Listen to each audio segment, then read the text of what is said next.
En þið voru þá bara búin að missa allan ykkar eignarhlut í félaginu. Já, hann var bara tekin að ykkur. Já, og það halda rosalega margir að ég hafi selt miða, sko. Já. En ég misti það bara, sko.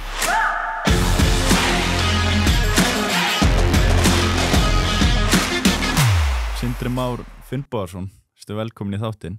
Takk hérlega fyrir. Út frumkvöðl og sjálflærður forritari, stofnandi og eigandi Tix.is. Já. Hvað var til þess að þú fórst út í forritun, svona ungur? Það sem að tengt skapa áhuga minn á forritun var, ég fekk tölvu bara þegar ég var, 6 ára gamall. Já. Og þá var reyndar ekkert hægt að forrita henni. Á Philips tölva. Og það var hægt að spila pingpong á henni. Já. Og en svo fekk ég tölvu sem að Sinclair Spectrum tölvu. Þar gastu forrita í basic forritunarmálinu. Og þetta var eiginlega þannig að, þú veist, pabbi minn keypti rosalega mikið að svona, hann sá að ég með mikið áhuga á þessu, keypti blöð, þú gast keypt sko tímarit með kóða í. Já. Og líka bara bækur, þú veist, ein þykk bók með 20 leikjum í og svo settistu bara niður og skrifaðir inn kóðan og þá gastu spilleikin. Já. Og það var eiginlega þannig svona sem áhugin byrjaði að kvikna á sig, sko. Og þá byrjaði maður að skilja svona hvað maður var að pikkin og þú veist, gefa mann endalaus líf og eitthvað svona, gera svona eitthvað svindla og svona þegar maður skildi hvað verið í gangi. Já, einmitt. Og ég hélt þessu áfram svo fengu við BBC-tölvu og leik mér mikið í henni og svo PC-tölvu náttúrulega. Og svo var ég svona, var dálítið vingilt svona tölvunörd alveg svona til 12-13 ára. Já. Að þá einhvern veginn uppgötaði að, þú veist, ég á búin að hlusta mjög mikið á tónlist, alveg sem sagt bara þegar ég var undir mér í tölvunni, þegar ég var krakki og hlustaði mikið á gamla tónlist og alls konar og svo bara kviknaði áhugin á því að fara að læra á gítar. Já, ok. Og það var bara því ég sá Back to the Future og ég sá Miles J. Fox spila Johnny B. Good. Já. Og mér fannst það bara geðt cool. Og það hefur leitt út í tónlistina. Já, þannig að þá fór ég bara strax og hætti í tölvunum og fór og stúderaði gítar heilengi. Og en svo einhvern veginn þegar ég orðin 19 ára gamall og búsettur í Danmörku þá og atvinnulaus þar og veit ekki alveg hvað ég á að gera, var hættur í skólanum og þá myndi ég eftir því að ég kunni allavega eitthvað að forrita þegar ég var krakki. Já. Já, og tók þá lán í Danmörku, keypti mér PC-tölvu og byrjaði bara að grúska í henni sjálfur og bara ekkert internet en eitt svoleiðis, sko. Það var bara, ég keypti eitthvað bækur og eitthvað og svo satt ég bara, þú veist, ég hafði náttúrulega nægan tíma þannig að maður satt fyrir fram í tölvuna að reyna að læra eitthvað og gera eitthvað og forrita eitthvað. Já. Já, og þá fann ég alveg að ég kunni þetta og þetta var ekki það flókið. Nei. Og þá byrjaði svona, svo ferillinn minn þegar ég kem, svo flytti ég heim til Íslands og fer þá fæ tækifæri að komast í ég var að vinna á vídeolegu og byrjaði að forrita sem nýtt vídeolegukerfi. Já. Og bara því að ég var að vinna á vídeolegu, ég vissi hvernig þetta virkaði og reyndi að sækja mig, það voru einhverju styrkir hjá Íslandsbanka, ég fann bréfið daginn þess að ég fekk neitun frá einhverjum styrk, það var svona ég ekki frumkvöðla styrkur, það var einhver styrkur svona þróunastyrkur. Já, en þú veist, þetta var alveg 2001 eða eitthvað. Já. Þeir voru ekki mikið að gera svona þá, sko. Nei. Það búið að breytast náttúrulega mikið í dag, sko. En svo fæ ég tækifæri að komast í atvinnuviðtal hjá hugbúnaðarfyrirtæki sem hét Inn með 3 ennum. Var þetta ekki árið hvað, 1999? Jú, þetta var 99. Og þá fyrsta ég fæ tækifæri að fara í atvinnuviðtal þar og kunni í rauninni ekkert í vefforritun.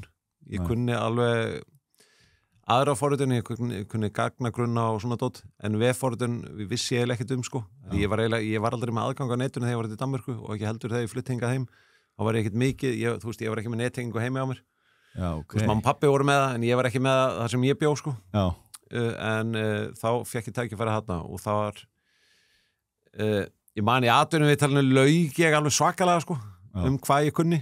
Já, sagðist vera miklu klára Já, alveg miklu klára heldur en ég var sko og hérna, ég viðurkenndi það svo fyrir þeim sko þó nokkuð seinna sko en þar kynntist ég mjög góðu fólki og hérna ég kynntist þetta fyrirtæki sem eigu Kristján Jóns sem stofnaði hérna Icelandic Glacial vassfyrirtækið og fleiri aðilar sem stofnaði þetta félag, góðu drengir og þar innan oss voru 2 forritarar, Björn Patrik Swift og Jón Dahl og þeir svona kendu mér vefforritun ég hafði allan, forritun á grunn en þeir svona gáðu mér og kendu mér svona áfram og við 3 vorum mjög mikið þarna vorum niður á Grettisgötu fyrir ofan regnbogann og ég man alveg, ég mætti fyrsta vinnudaginn með 1. júní 99 og ég mætti klukkan 9 og ég sat á tröppunum til klukkan 11 sko, þannig til að fyrsti starfsmaðurinn mætti sko. Já, varst það spenntur?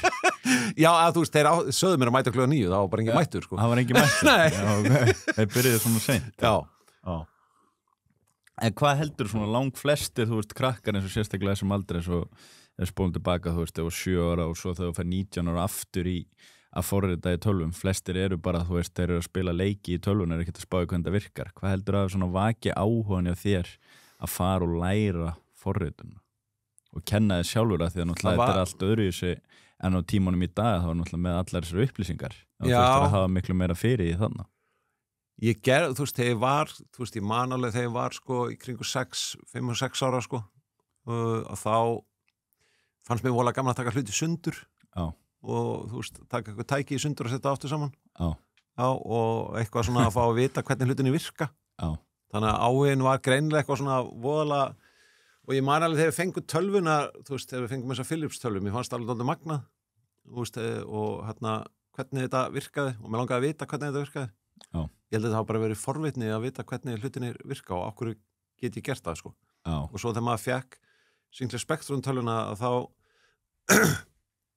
var þetta eitthvað heillandi við að gast verið með tölvuna og í rauninni hún gerði ekkert nema þú segir henni að gera eitthvað en svo gastu bara að skrifa en fullt af ykkur dóti og þá varstu komið tölvuleik sko án þess að þurfa að fara til búð að kaupa hann sko og það fannst mér bara eitthvað heillandi að geta skapað eitthvað frá grunni sko en það þurfti náttúrulega rosalega mikla að ef þú gerir eina villu þá þurftu að fara að finna villuna og það er ekkert þá þurftu að fara í gegnum einu blaðsju og lesa allan kóðan yfir og athuga hvað er ég búin að gera villu sko og því að í byrjunni alltaf vissur ekkert hvað varst að stimplinn sko og það var alveg þá voru hellinga blöðum, tímaritum með fullt af svona dóti og svo man ég að það kom pabbi minn var áskæðandi á þarna matmagasín blöðunum og þar kom eitt blað og þar var kóði í blaðinu 2 stóra blaðsir með fullt af tölum og drasli og það var basic kóði og það stóð ekkert hvað hann gerði sko og ég tók hann alltaf og settist niður og byrjaði að pikka þetta allt saman inn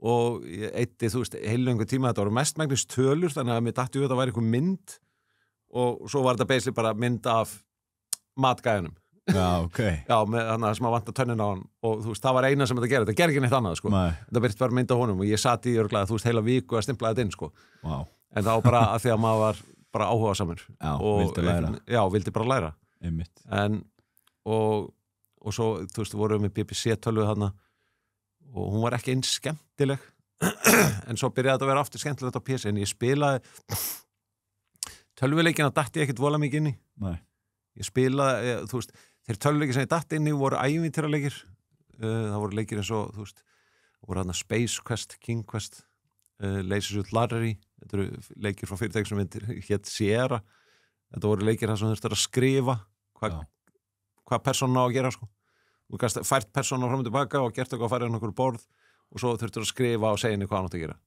þannig að þá lærði ég bara ensku út frá því sko skrifa þér á ensku bara já. Þetta voru svona fyrstu ævintýraleikirnir sem voru og mín kynslóð þekkir þessa leiki alveg frekar vel sko þeir voru alveg mjög stórir á þeim tíma sko og Larry var svona frekar hann myndi ekki fljúga vel í dag Larry leikurinn sko þar varstu basically bara að reyna að höstla konur sko þá var það þessi leikur gekk út á, ekki ganga upp í dag. Nei, ég held ekki, sko. Einmitt. En þannig hvað, 99 út mættur hann hvað mættu klukkan 9, býð eftir að fyrstu maður mættu klukkan 11. Já. Hvað er það svo sem að tekur við í þessu starfi eða fyrstu daginn sem forritari? Ég man að fyrsta verkefni þegar ég fekk var að gera, það var ekki eins og vefverkefni, sko. Þá átti ég að gera screensaver fyrir Sparisjóðinn. Já. Og það átti bara að vera logoð þeirra á skjánum, hoppandi upp og niður eða eitthvað. Og hérna eyddi miklum tíma í það og ég man ekkert hvort að það fór í notkun ekki, ég kláraði allavega, ég man hvernig þetta virkaði, en svo voru þeir með vefumsjónarkerfi sem heit Lísa, sem að hérna, ég var þá mikið að forrita og bæta við. Já. Svo vorum við bara í vefsíðugerð. Já. Við vorum að vinna fyrir á þessum tíma, ég vann fyrir samvinnu fyrir Landsín þá, og svo voru að vinna fyrir Kaupþing, satt mikið út í Kaupþing og var að vinna þar. Já, og ég komst alveg mjög hratt og fljótt inn í einhvern veginn hjá inn hana og komst mjög fljótt inn í þetta og hvernig þetta virkaði og funkeraði og hérna og læriði alveg heilan helling á því, sko. Já. Og fór í rauninni fyrstu viðskiptaferðunum mína bara eftir eitthvað tæplega árið eitthvað, eða 10 mánuði eitthvað svona, þá senduðu mig til Hamborg í Þýskalandi og vorum að forrita eitthvað vefsíður fyrir það. Ég man eiginlega ekkert hvað við vorum að gera, ég man bara að ég kom til Hamborg og hitt eitthvað lið þar og satt svo inn á einhverju skrifstofu að forrita. Já. En fannst það alveg geggjað, sko, að því ég var náttúrulega, þú veist, einn að ferðast út af vinnu og þú veist, í forritunarstarfi sem var svona draumastarfið. Já. Þannig að það var hvað nýtt og spennandi. Já, þetta var svona spennandi, sko, og en ég hætti svo hjá inn eftir það tók að ég var kannski 9-10 mánuði eða eitthvað. Þá hætti ég hjá þeim, ég fluttið til Danmerkur aftur og vann aðeins hjá einu fyrirtæki á dönsku fyrirtæki, þá var ég Árhúsum í Danmerku og það var fyrirtæki sem var að gera vefsíður líka, bara mjög svipað og inn var að gera. En svo hætti ég þar og ég fór með amerískum, það voru 2 Ameríkanar sem ég kynntist hjá inn og hérna við stofnum semast félag út í Seattle í Bandaríkjunum. Já. Og ég fer þangað út, þar í einhverja, ég man ekki hvað lengi, 2-3 mánuði eða 3 mánuði eða eitthvað og eða 2, ég man það bara ekki alveg. En ég man eftir því, sko, að því að fyrsti vinnudagurinn var 1. júní 1999 og þá var það fyrsti dagurinn í hérna hjá inn og 1. júní árið 2000 þá fórum við á fund hjá Microsoft út af einhverju verkefni sem vorum að gera fyrir það. Já, stórt stökk. Já, og mér fannst það alveg magnað á einu ári, sko, hafði verið starfsmaður á plani sem einhver forritar sem laus inn í starfið og náði að sanna sig og svo árið setna var ég einhvern veginn stattur á, þú veist, já, á fundi hjá Microsoft og að gera eitthvað verkefni fyrir það, en svo þú veist, svo náttúrulega vorum við ekkert mikið að spá einhverju grænum kortum og dóti og ég þurfti bara að fara heim. Já, gæst ekki verið endalst úti. Nei, og þú veist, ég mátti það ekkert, sko. Nei. Og við vorum, þetta var ekkert úthugsaði gegn, sko, menn fóru bara stað, sko. Já. Og svo og þá kom ég til Íslands aftur og var aðeins að vinna og var að vinna það sem verktaki fyrir inn. Já. Og við vorum með Reykjavík.com og fleira dóti sem að þeir voru í grúski og þeir voru með skrifstofu og þá var Laugavegi. Hvað var Reykjavík.com? Reykjavík.com var svona túristavefur. Já, svona bara svo Visit Iceland. Já, þetta var bara hvað er að gerast í Reykjavík og alltaf á ensku. Já, einmitt. Það er svolítið langt síðan.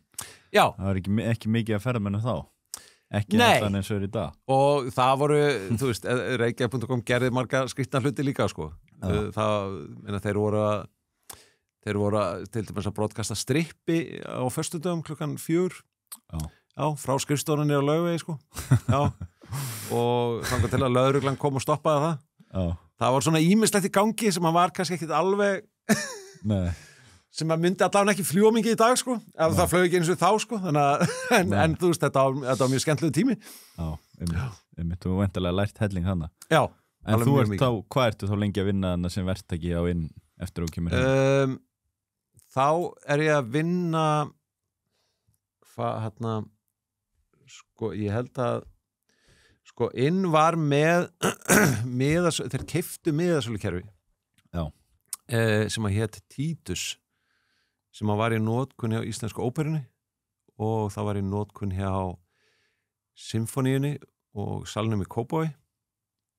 Ég held að þetta var einu staðinu sem voru að nota það og það átti, þeir ætluðu semst að opna svona miðasölu vef á Íslandi og gerðu það og í rauninni fyrsta miðasölu vefun á landinu sem heit miðasala.is og ég sem verktaki tek að mér að forrita semst sjálfan vefin. Já. Þeir voru vefin og kerfið þá? Nei, kerfið var forritað af öðrum aðlum og en þeir voru svona uppfærða og gera það meira svona tilbúð fyrir netið. Minnir að kerfið það bara verið sko svona innháskerfi sem að þú varst bara með uppsett á staðnum. Bara eitthvað bakandi kerfi. Já, og það var ekkert á internetinu sko. Þannig að þeir voru að breyta þannig að það geti fungerað á internetinu og ég kom að því að forrita semst vefin á móti svona komponentum í þessu miðasölukerfi og þeir sá vefur var kannski lifandi í árið eða eitthvað svoleiðis en svo fór það bara gekk ekki nógu vel og þá semst lokaði þessi vefur miðasala.is og þá voru Symfonían og salurinn í Kópavogi í dálítið miklum vandræðum.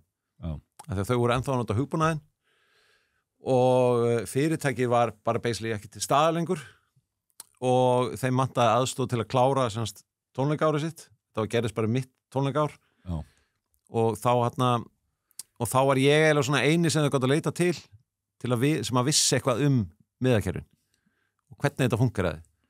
Þannig að ég hjálpaði þeim að komast í gegnum árið og þú veist, þá voru böggar að koma upp og eitthvað vesen og dót og þannig ég á mjög mikið niður í salnum í Kópavogi og mikið niður hjá Symfoníunni bara að aðstoða þau og svo þegar tónleikaárið var að enda þú veist, þá var það þarna í apríl eða eitthvað, ég held að þetta var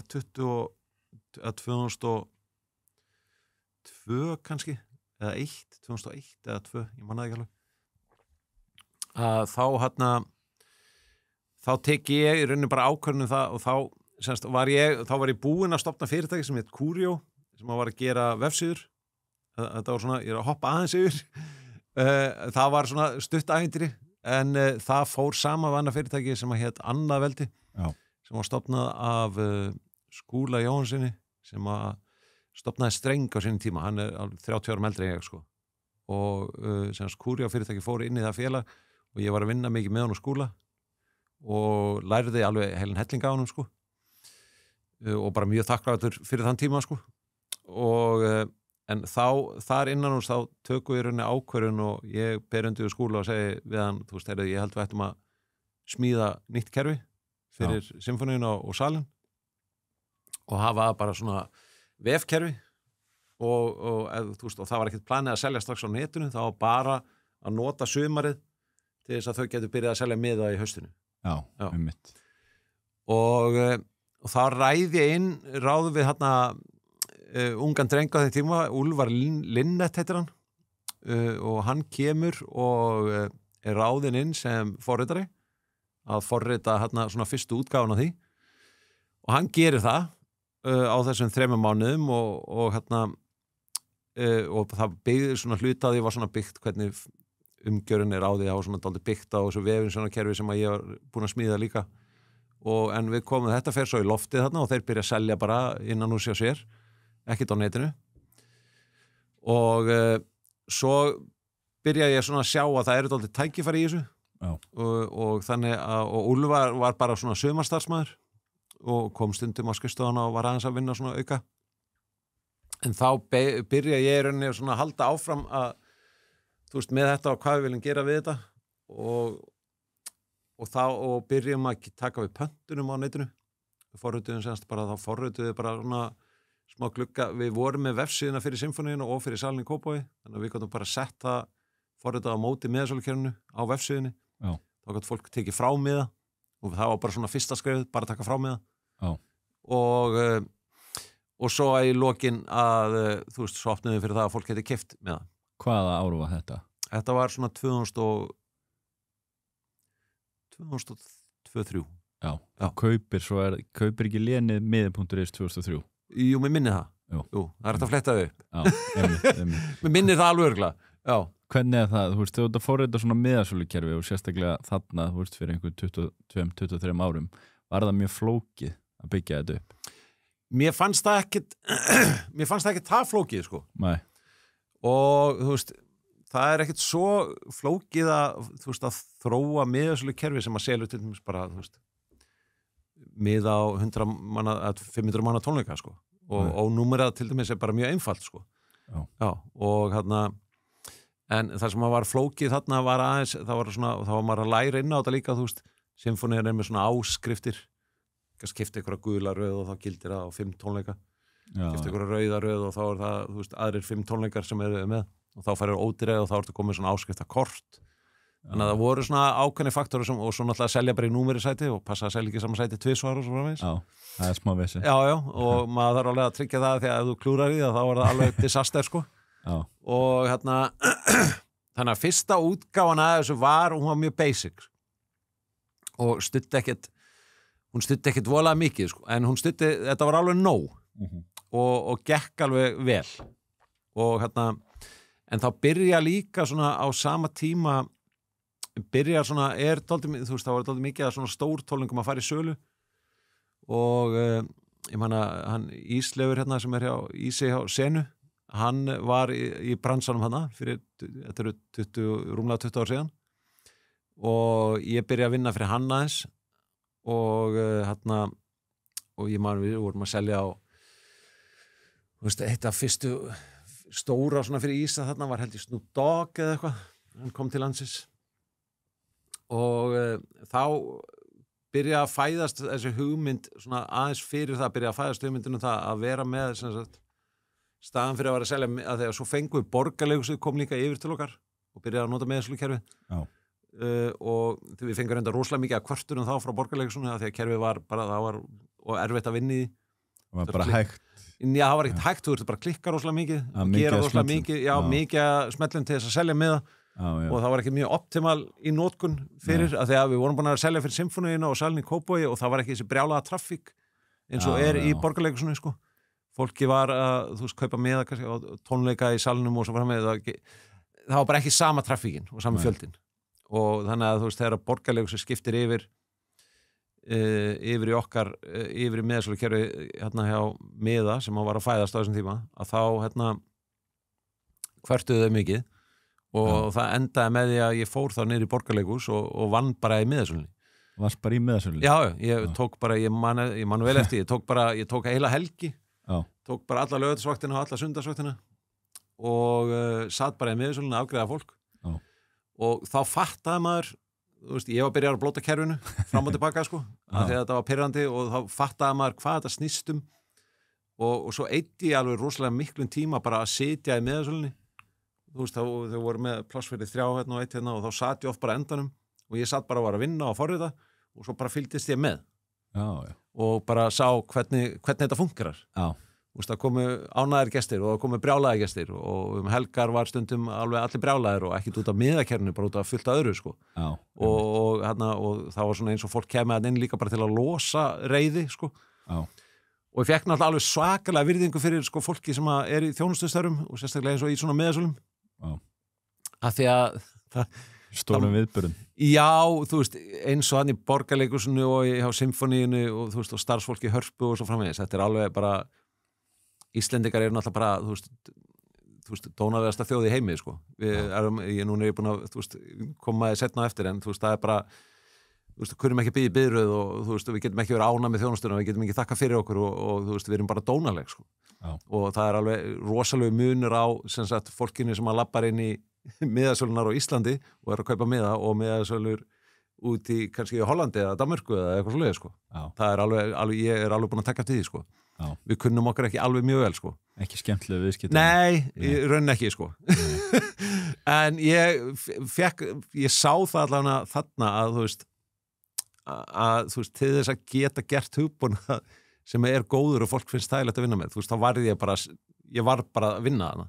Já, varst að skilja þetta. Ég var að skilja þetta og þá gat ég gert líka breytingar þannig að, þú veist, kerfið var betra og þau eru ánægðari og svo framvegis og og svo byrjaði náttúrulega dálítið mikið, já, svo byrjaði þessi tónleika einhvern veginn að koma yfir og ég var að byrja að selja okkur svona tónleika aukalega. Já, og þú veist, ég var með Borgarleikhúsið, var með symfóníuna og salinn í Kópavogi og svo byrjuði við að selja svona eina tónleika og þá fæðist rauninni miði.is að því að þá hugsaði ég, þú veist, það er í rauninni staðan fyrir að vera með þetta á 3 vefsíðum, Borgarleikhús.is og svo salirinn og symfónían, að taka þetta saman og setja allt content á einni, svipa bara eins og miðasala.is og var áður fyrir, sko. Og sem þetta aldrei svona bara Ticketmaster módelið. Já, og ég geri það og það fyrsta síðan af miði.is var bara svona flatur listi og hann og það var drengur sem kom að vinna hjá Öðruveldi sem heitir Björn Hreiðar Björnsson sem stofnaði núna Payday. Já, hann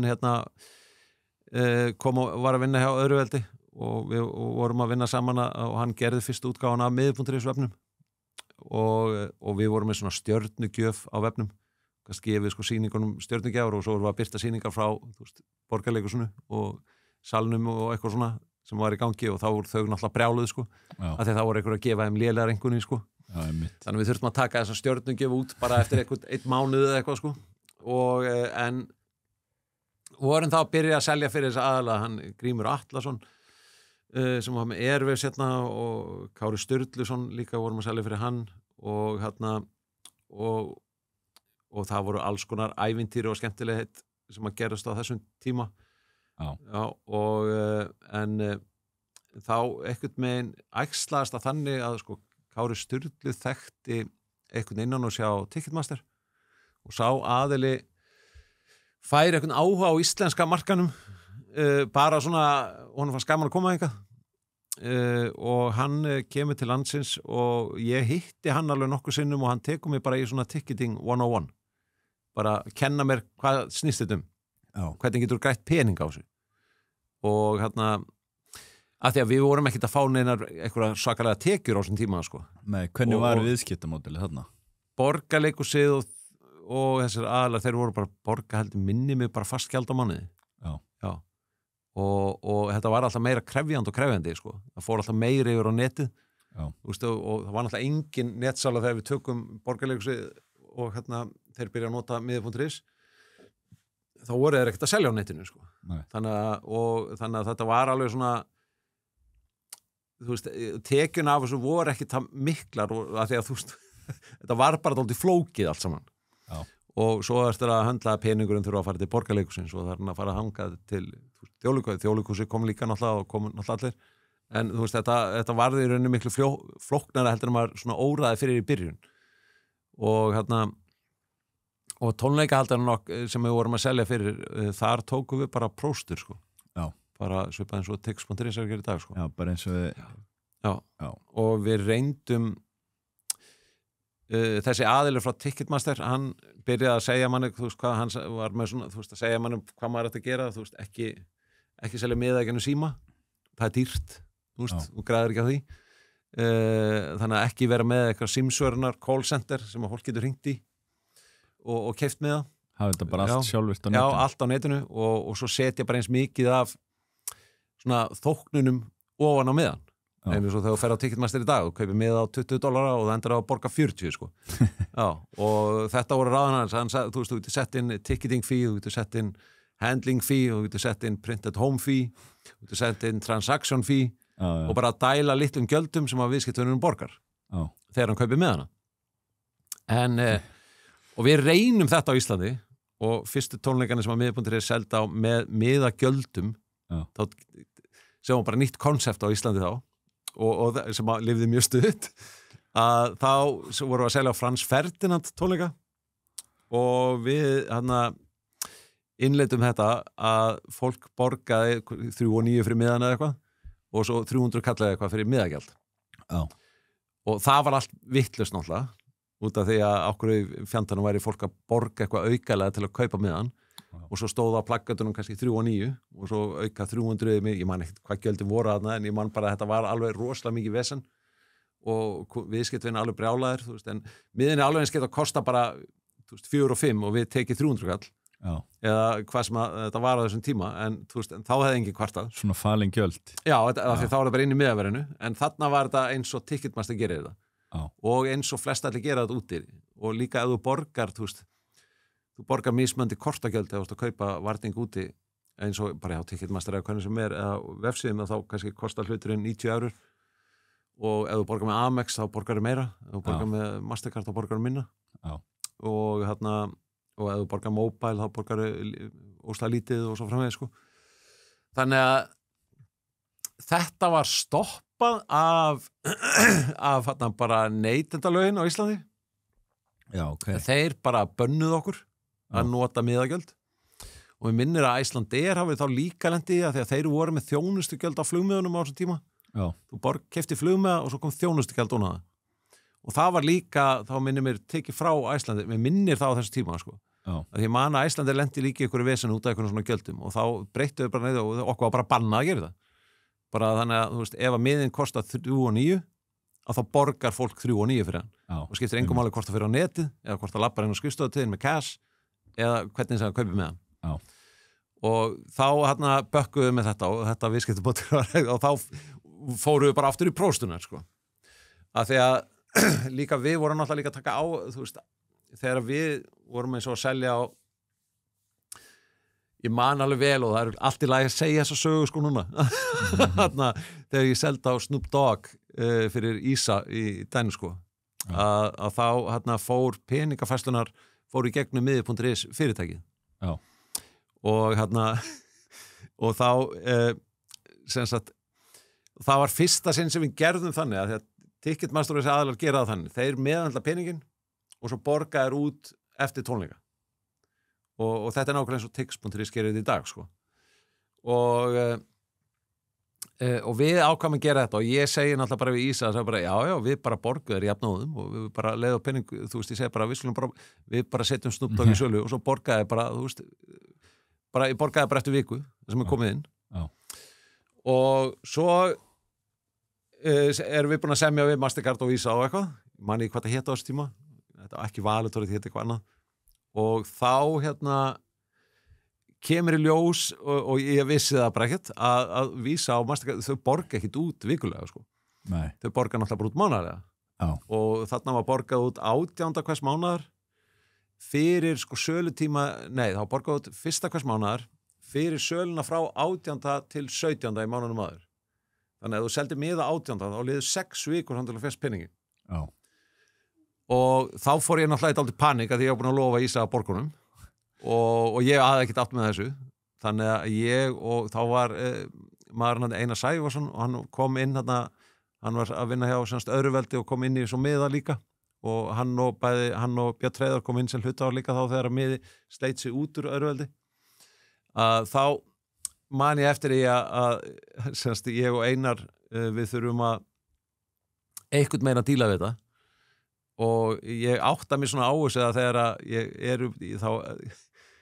ég var búin að fatta þetta og vissi ekki alveg hvernig þetta dílaði við þetta og svo fór ég einhverja ferð til London einhverja helgaferð einhverja djam og svo vaknaði á sunnudegi við SMS frá Ísa og það sem að stendur eitthvað að hann þurfi 20 milljónir fyrir miðvikudaginn annars kemur ekki Snoop úr miðasölunni þá Já, hann þarf að fá það því við vorum búin að selja fyrir 50 milljónir eða eitthvað, ég man ekkert hvað sem mikið og hvort þetta voru 20 eða 10, ég man það ekki en ég man bara að ég fekk aldrei mikið panik og ég flýga heim á sunnudeginum og tala við og ég reyna að tala við kortafyrirtækin að fá fyrirfram greitt frá þeim og þau spyrja hann alltaf hvað okkur þurfa að fá þetta fyrirfram greitt já, þetta er út af Snoop Dogg og hvað getið ábyrst að hann fari upp á svið og haldi tónleikana Nei og þú veist, þetta var ekki alveg traustasta nafn í heimi sko þannig að þeir vildi ekkert borga okkur nema að kæmum bara með sko ábyrgð einhverja bankaábyrgð eða bara fasteigna ábyrgð eða eitthvað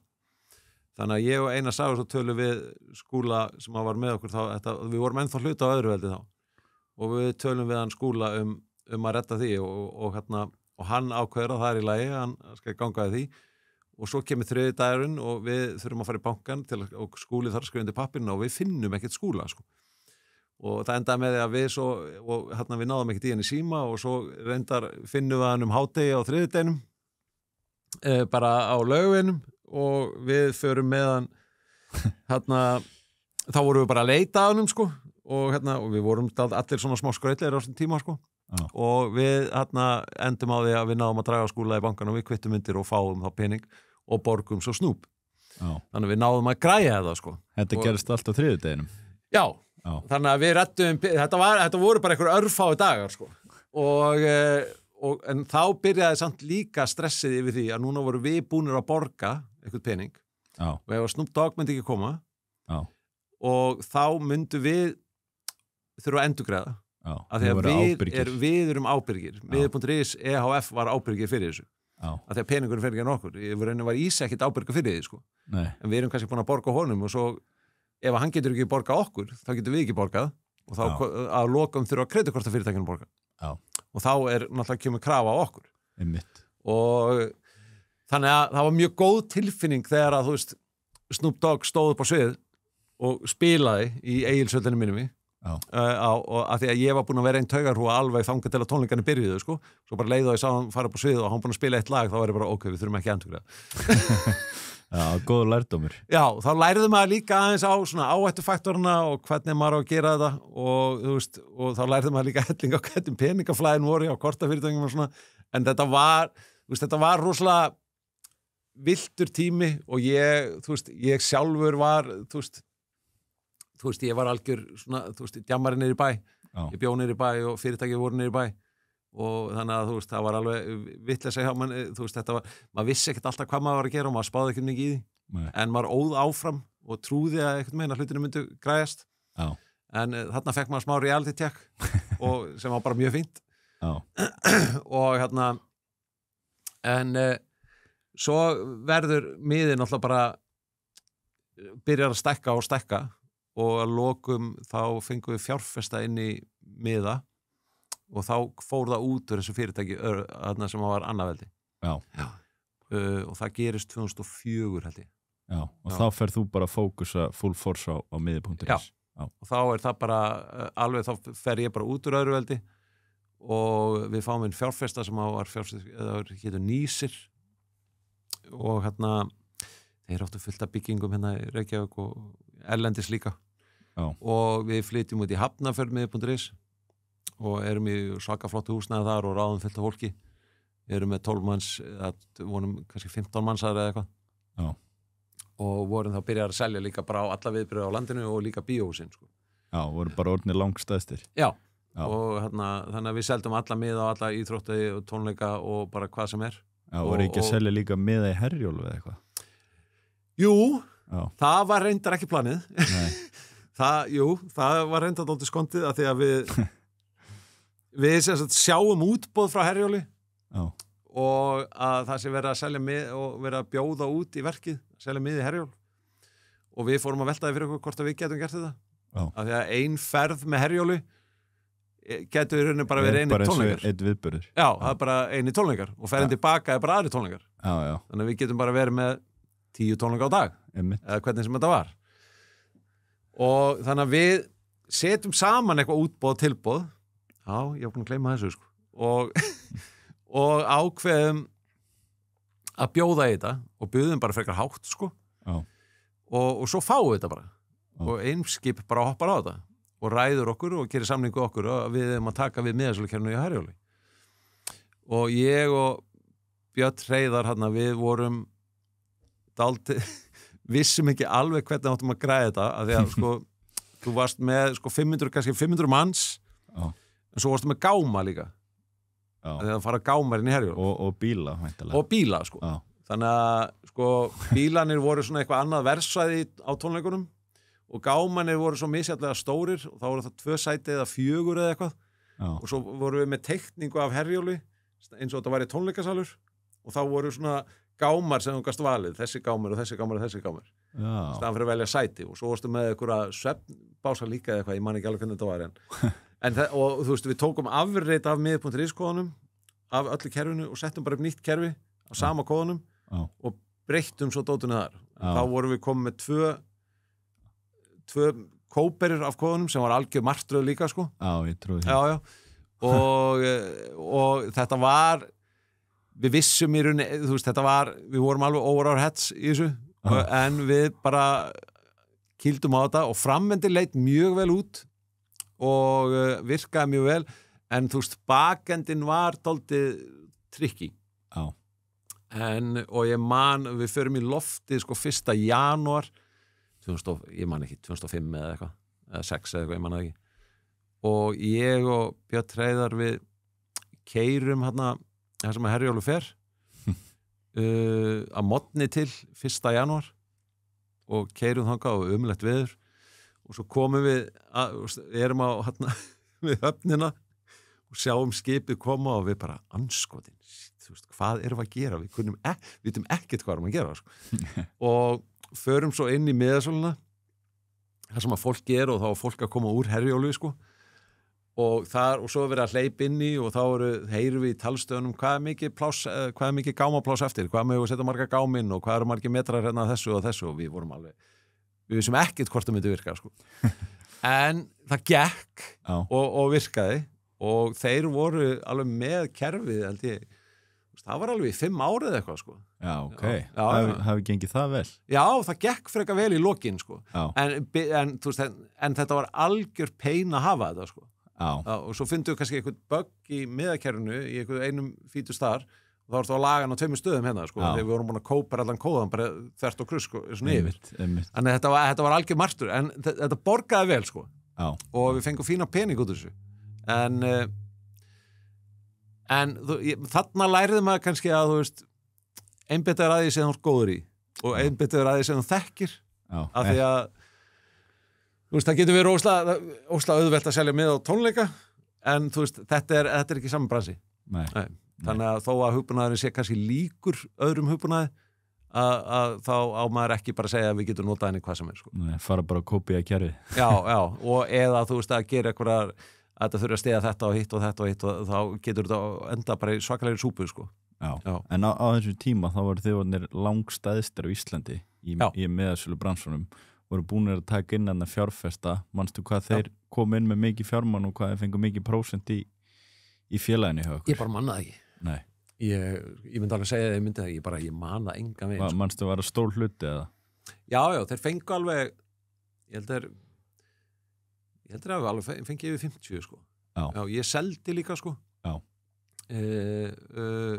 Þeir komu inn með fjármagn og ég seldi sem að gerði líka kleift þannig að Einar Sævars og Björn Hreiðar gátu eignast hlut líka þannig að þetta voru svona við 3 sem vorum að leiða þetta þegar miðið.is fæðist í sér fyrirtæki og þannig að við unnum alltaf mjög mikið ég og Björn Hreiðar unnum alltaf rosalega mikið náðið saman og Einar Sævarsson var þá framkvæmdastjóri á miðið.is en þú veist þetta gekk mjög vel en þú veist þá var margt við þetta sem að fyrirtæki stóð ekki undir sér þú veist, prís bara verðlagningin og fleira og þú veist, maður var ennþá svona amatör í miðabransanum þú veist, maður vissi ekki alveg hvernig við getum þú veist, hagnast á því eða sérstaklega bara staðið undir kostnaði sko og þannig að, þú veist, en við fengum náttúrulega bara, við vorum með náttúrulega, þú veist, við fengum slatta fjármagni bara frá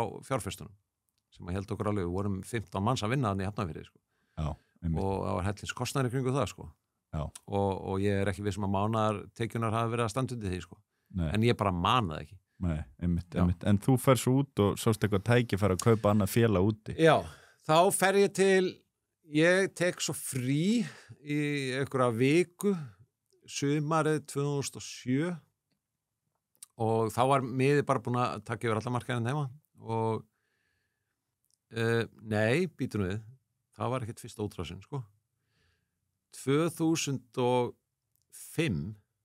að þá fáum við símtal frá manni í Rúmeníu sem að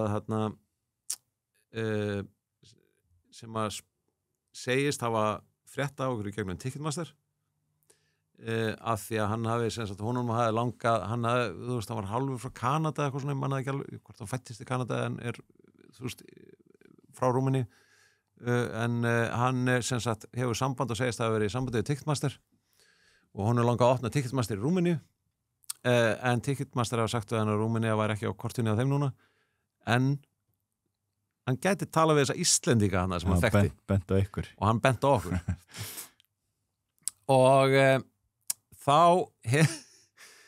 þá endar á því að okkur finnst þetta svona bara allt í lagi hugmynd og hann kemur í heimsókn Rúmeninn og við náum bara mjög vel saman við hann, fínn maður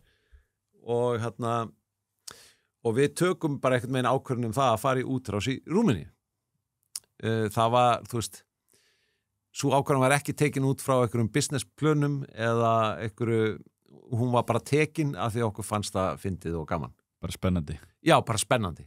Þú veist, og bara, mér fannst það, þú veist, ég var að horfa rosalega mikið á Buffy the Vampire Slayer á þessu tíma. Þannig að mér fannst Rúmenía rosalega spennandi út á Transylvaníu og svona. Þannig að mér fannst þetta bara topphugmynd.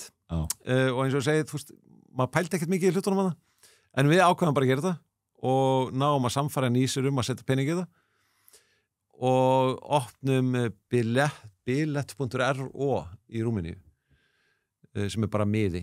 Eins og miði.is, það bara bilet.ro og sama logo og miði.is. Og það var svona fyrsta útrásin sem að miði fyrir í. Og ég eyði örugglega samtals einhverjum 6 mánuðum í Búkarest að vinna og fara fram og tilbaka og við vorum komin með íbúðana líka sem ég var mikið í og þetta var ótrúlega erfitt og það var bara tungumálið og menningin allt var bara gjörsamlega, þetta var alveg allt öðru sig og vesen að fljúga þangað þú veist, það var millilenda manni fljúga gennum Heathrow og þú veist, býða þar í einhverja 7 tíma það var svona eina tengiflugið sem var á þessum tíma hana og þetta var ótrúlega erfitt en það var náttúrulega Ólafur Ragnar Grímsson hjálpa öllum útrásarvíkingum á þessum tíma líka og ég man að hann kom til Rúmeníu til að efla viðskiptatengsl Íslands og Rúmeníu og þá eitthvað svona ráðstefna á Hilton í Búkarest og Ólafur Ragnar Grímsson kemur og fjármálaráðara manni hvað hann hétt á þessu tíma hann fór niður í hrunnu en hann kemur og það voru einhver sem að mættu og ég tjekka mig inn á Hilton til þess að vera með fólkinu og okkur var boðið að vera með hana og þetta voru allt svona mikið einhverjum businessköllum jakkafötum og flottir í einhverjum fasteigna viðskiptum og kaupa lönd og eitthvað svona hana í Rúmeníu og við fengum sem sagt þá til þessa Íslendinga sem voru að koma með þessa tengi fengum þá til að setja upp fundi með einhverjum menningarráðuneytinu í Búkarest og þannig að það kom alveg eitthvað gott út úr því en ég man að þetta var þú veist, þetta var 2006 eða eitthvað og þetta var dálítið fáránlegt og ég var alveg lang yngstur hana sko eða þú veist, við vorum kannski 2-3 sem að vorum hann á mínum aldri, sko, og svo var þetta allt eldri menn, sko, og þú veist, ég kunni ekki eins og ég var bara, svo var með boðið í dinner með semast forseta Íslands og forseta Rúmeníu, í einhvern svona kastala fyrir utan Búkarest, sem að fara í rútu þangað, og af þessum stóra hóp voru bara eitthvað boðið 50 manns eða eitthvað þangað, en að því að bilet.ro, þú veist, þegar þú labbaður Búkarest, þá sástu bilet.ro og allt í Búkarest, sko, við vorum að selja á tónleikar og fullt af dóti. Og alveg eins og við værum búin að bara meika það í Rúmeníu, sko. Já, mjög áberandi. Já, við vorum bara áberandi og við vorum kannski eina íslenska fyrirtæki sem var áberandi í Rúmeníu. Já. Þú veist, við vorum að selja miða í 22 borgum eða eitthvað. Með, þú veist, það sem að fólk var með, nota kerfið okkar og var með prentar og prent út miða, sko. Já. Og en þú veist, netsalan var 20% eða eitthvað. Þú veist, þetta var mestmægnis bara að fara inn í búðina og kaupa miðana. Já. En þú veist, ég man eftir mér upp á hóteli að þú veist, þegar rútan var að koma, ég var að fara inn að dinner og þú veist, og við erum að fara niður og fekk aðstoð frá okkur business-skvöldum til að gera bindisnút og svona, ég kunni það ekki einu sinni, sko. En svo fór maður hana í dinner og eitthvað og mjög gaman, sko. En það var svona fyrsta útrásarævintýrið á miða. Annað útrásarævintýrið miða var Mallorca. Að þá ákveða við að setja upp fyrirtæki með orka og fara að selja miða þar. Það ævintýri stóð mjög stutt og við seldum ekki neitt miða og lokuðum því bara áður en það varða einhverjum veruleika og þannig að það Var það 2006, eða? Já, 2006-2007 eða eitthvað. Já, en hvernig var eins og með Rúmeníu? Voruð að selja fleiri, það er náttúrulega rosalega stór markaðar, voruð að selja fleiri miða þar en á Íslandi? Nei, ekki á þeim tíma, sko. Nei. Við seldum á eitthvað stóra viðbyrðar, sko. Já. Ég man alveg eftir, ég man ekki alveg nöfnin, Var eitthvað svona annað fyrirtæki? Já, einhverjir, ég man við seldum á 5.000 manna sitjandi Tori Amos tónleika. Já. Og fleira svona stórt, sko.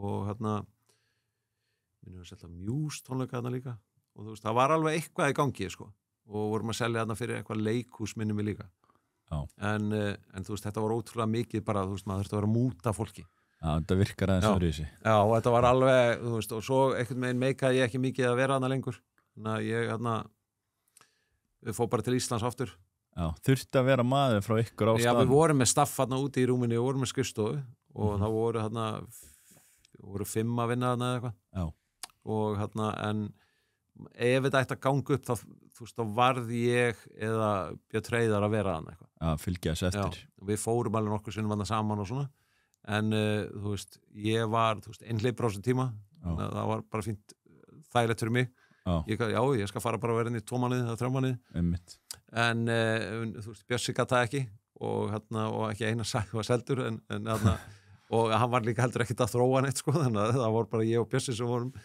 í því þá og svo náttúrulega fyrir utan forritarinn sem voru hjá með en við vorum ekki sendað þá til Rúmeníu sko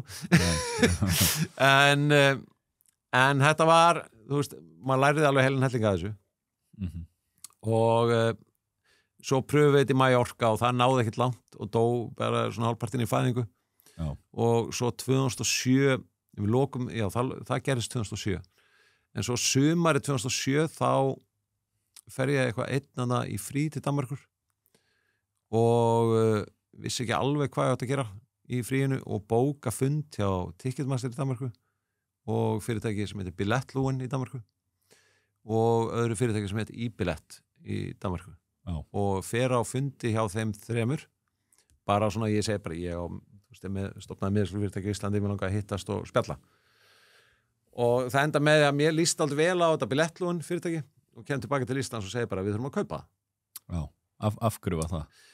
Já, því að það var ekkert vola gaman á Ísland út af því að miðpuntur svo koma allar markaðin og það var ekkert aksjón sko það er ekki samkeppni og það er ekkert gaman og þú ert ekki með en markmið eitthvað með þú ert bara með kjarnan en það heima og það gengur en það vantar alltaf aksjón það vantar áskorun og þannig að þetta fannst mér fín áskorun og ég náttúrulega talaði dönsku líka og þannig að ég segi bara við þurfum að tala bara við nýsir og fá pening og við þurfum bara að fá lánaðan pening og kaupum bara þetta félag og ég ætla bara að flytja út til Danmarkur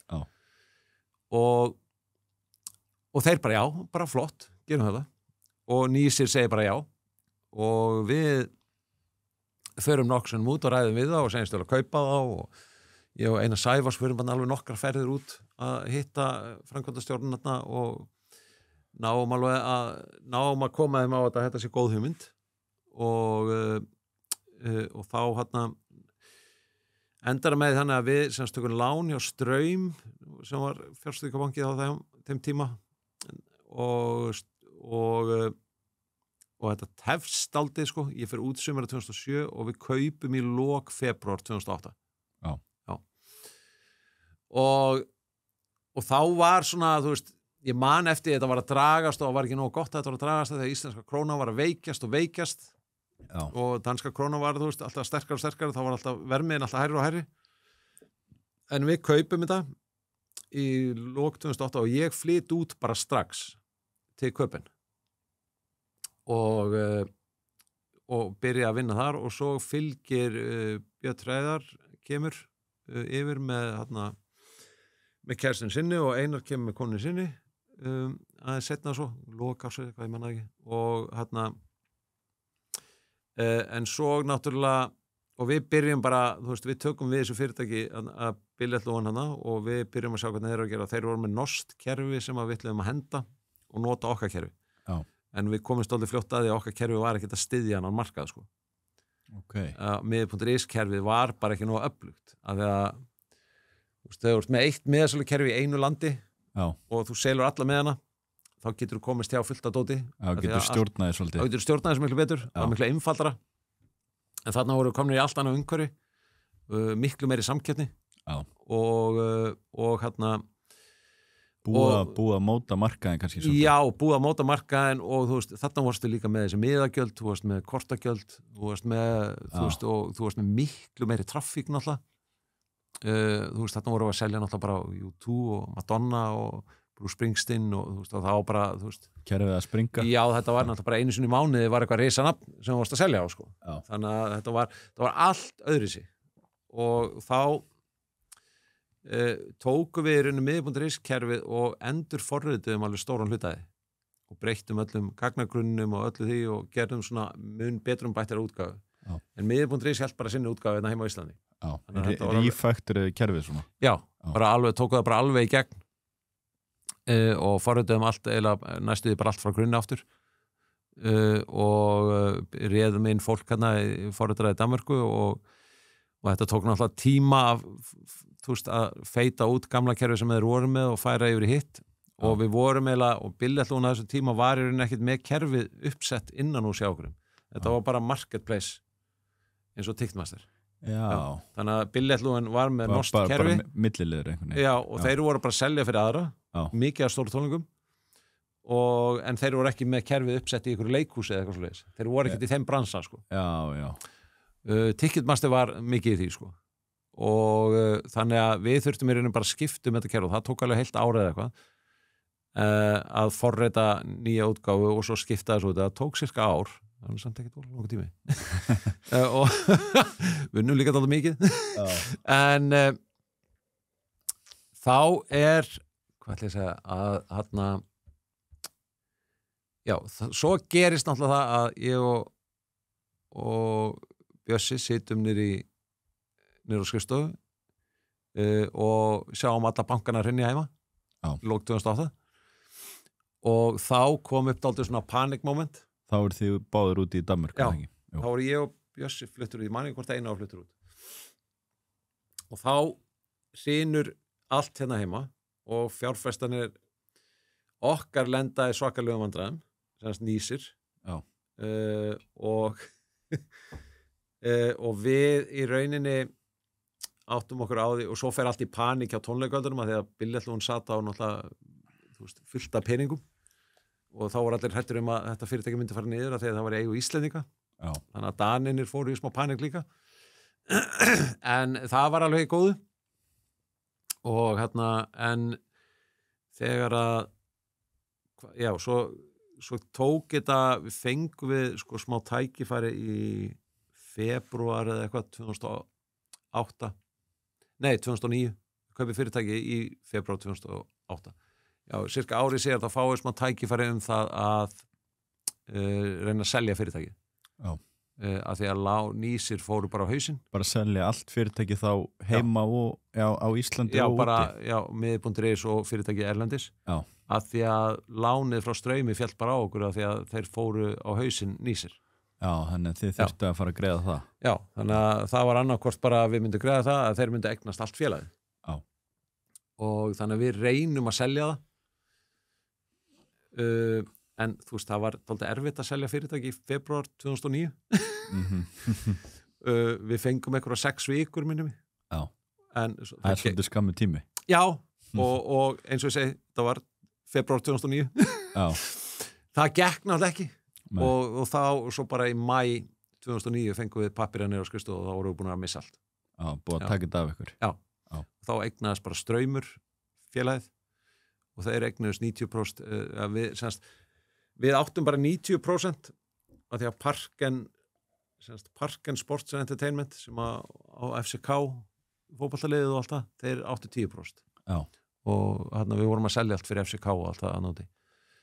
En þá svona áttaði maður að segja á því að þú veist, ok, núna er maður bara starfsmaður á plani og maður hefur í raunni en þú veist, hafði enga ástæði til að fara heim að því að sko það voru svona allt farið til fjanda sinna heima. Já, það var ekki skemmtilegt umhverfi. Nei, og launin okkar voru náttúrulega bara búin að tvöfaldast út í Danmörku út af genginu, sko. Já, þú veist, ég var að borga einhverjum bíl á Íslandi og eitthvað svona, það er náttúrulega bara, þú veist, þannig að maður hugsaði bara, ok, ef ég fyrir til Íslands þá þú veist, ég hef eftir að lækka í launum þarna vorum við út af einhverjum prósent skattahlunundum og einhverju dóti og þannig að ég ákvað bara að vera áfram þar og það billettlóin fór svo í taldi mikla útrás til Noregs og Svíþjóðar.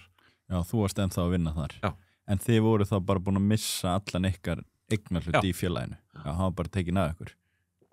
Já, og það halda úroslega margir að ég hafi selt miða, sko. Já. En ég misti það bara, sko. Já, manstu hvernig svo tilfinning var?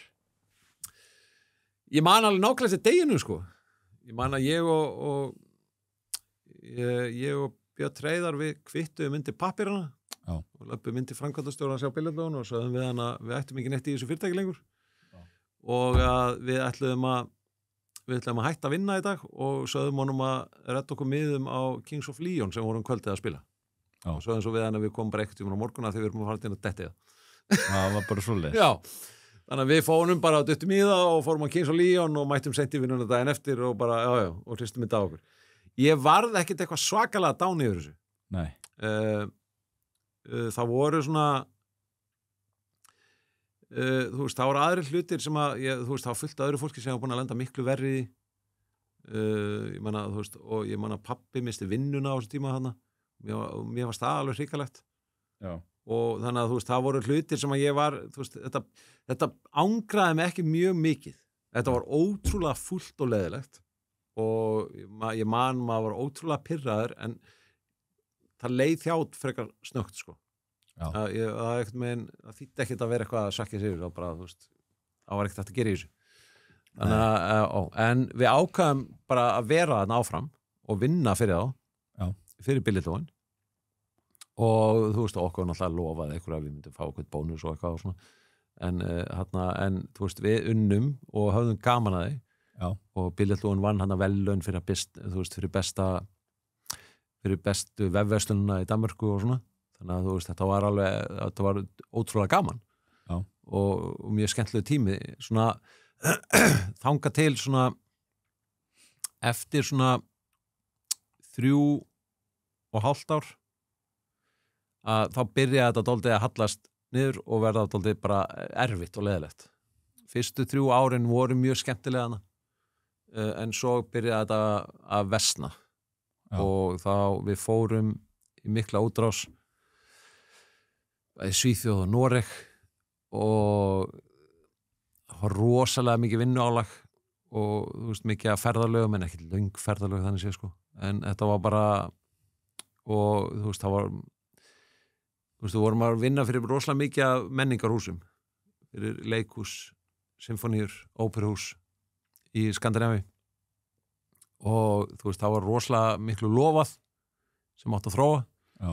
Og kannski litlu samræða við þróunar aðla og það myndaðist rosalega mikið pressa og menn svona voru bara að brenna niður.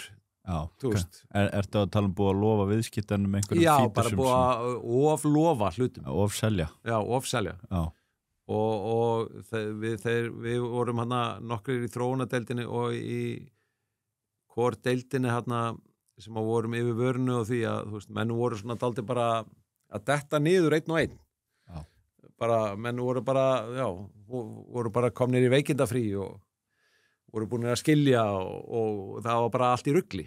Já. Já, bara svona innan og sjá staffinu. Já. Aðalega þessu staffi sem að var vinnandi hart að þessu. Bjössi var fluttur heim og Einar var ennþá úti sko og en ég man bara og þetta var mjög erfiður tími og þannig að þú veist það var annarkvort að gefast upp en svo vildi maður ekki gefast upp.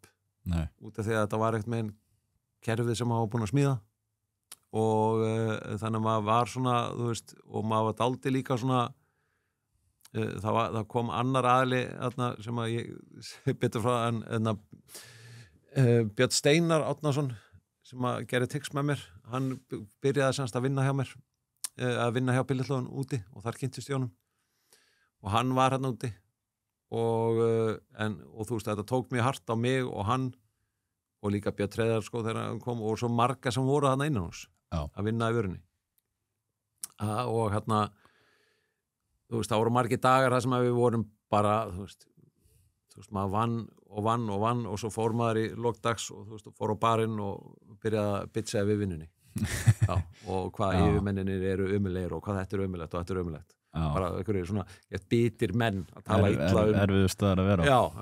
Og að lokum þá hérna kemur Nordisk Film og kaupir sem sagt billettlóin og því alveg svona lofað mjög vel, sko, það sagt við okkur í rauninni bara að sko þú veist, og ég fæ svona tilfinningu, mér langaði ekkert að vera að það, mér langaði að hætta þarna, sko en það sagt bara við mig, þú veist, núna Nordisk Film var að kaupa, þá lagast hlutinir þetta stórt fyrirtæki, elsta kvikmyndaframleiðslu fyrirtæki í heimi og þú veist, og eru þarna og mér leist rosalega vel á Nordisk Film að þetta flott fyrirtæki og ég ákvaði að gefa því tækifæri en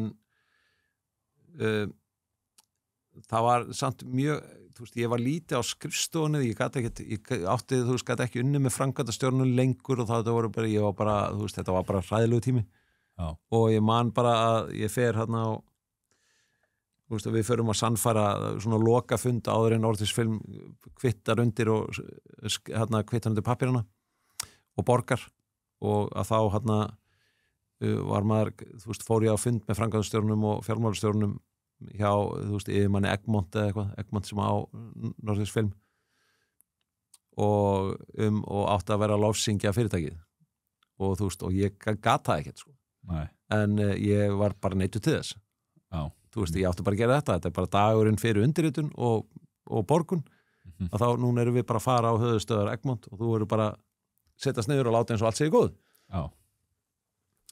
og ég geri það og það var ömulegt náttúrulega og ég man bara eftir við tökum leigubíl tilbaka og förum við inn í vinnu og ég lappa beint inn á klóst og kastu upp bara, þetta var bara terrible og ég fer svo bara heim og svo daginn eftir þetta selt og ég reyni bara, ok, ég ætla að gefa þessu tækifæri, ég ætla að reyna að sanna að þetta sé gott og þannig að mér líður kannski ekki alveg að illa yfir því hvað ég er búin að segja hana og þá fer hérna, ég gefa þessu tækifæri en það gekk ekkert og lokum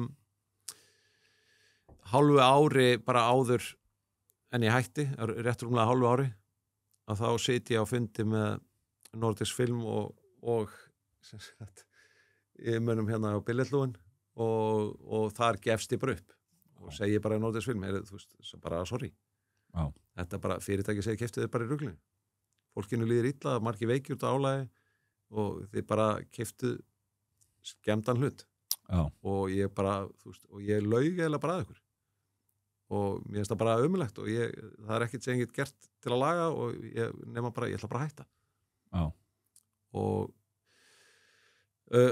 það endar náttúrulega með því að ég segi upp þarna og þeir fá mig til þess að vinna í hálft ár, ég var með hálfs árs uppsagnarfrest og þeir neyða mig til þess að vinna út uppsagnarfrestin og ég var bara að samþykkja það og þessi síðustu 6 mánuði voru náttúrulega bara hræðilegir ömurlega leiðilegir og hérna þannig að ég og hvað ætla ég að segja og svo, þá mátti engin starfsmaður vita að ég var að hætta þannig að ég mátti ekki segja frá því við neitt fyrir bara svona mánuði áður ég hætti þannig að mánuði áður ég hætti var það tilkynnt til starfsfólksins og svo tilkynnt út til viðskiptavina það mátti ekki segja frá því að því vorum að reyna að vinna ykkur að kunna yfir og þá myndi ekki líta nógu vel út ef ég var að hætta eða eitthvað svona þannig að þú veist, þetta var bara þú veist, haldið leyndu og ég átti bara að vinna í þessu 6 mánuði og svo bara hætti myndi ekki hafa áhrif á ímynd fyrirtækisins eitthvað svo leið, sko og svo hérna svo það þegar það klárast þá hérna er ég náttúrulega bara búin á því og þú veist, hata Danmörku hata miðasölubransan hata bara allt saman ég náttúrulega kynntist konu minna að úti og reynda skilin í dag en mjög, mjög góði vinir og við, þú veist, það var bara að ganga illa okkar samband úti og allt var bara einhvern veginn ómögulegt og þetta var bara rosalega niðurdrepandi og ömurlegu tími. Mikið álag. Já, mikið álag og þú veist að geta ekki hætt á, þú veist, vera neyddur til þess að vinna þarna, geta ekki sagt sannleikann og ekkert meginn og búin að ganga í gegnum þetta með nótis film og allt það, þetta var bara, þú veist, eitthvað sem ég langaði aldrei, þú veist, ég langaði ekki verið í þessu stöðu. En ég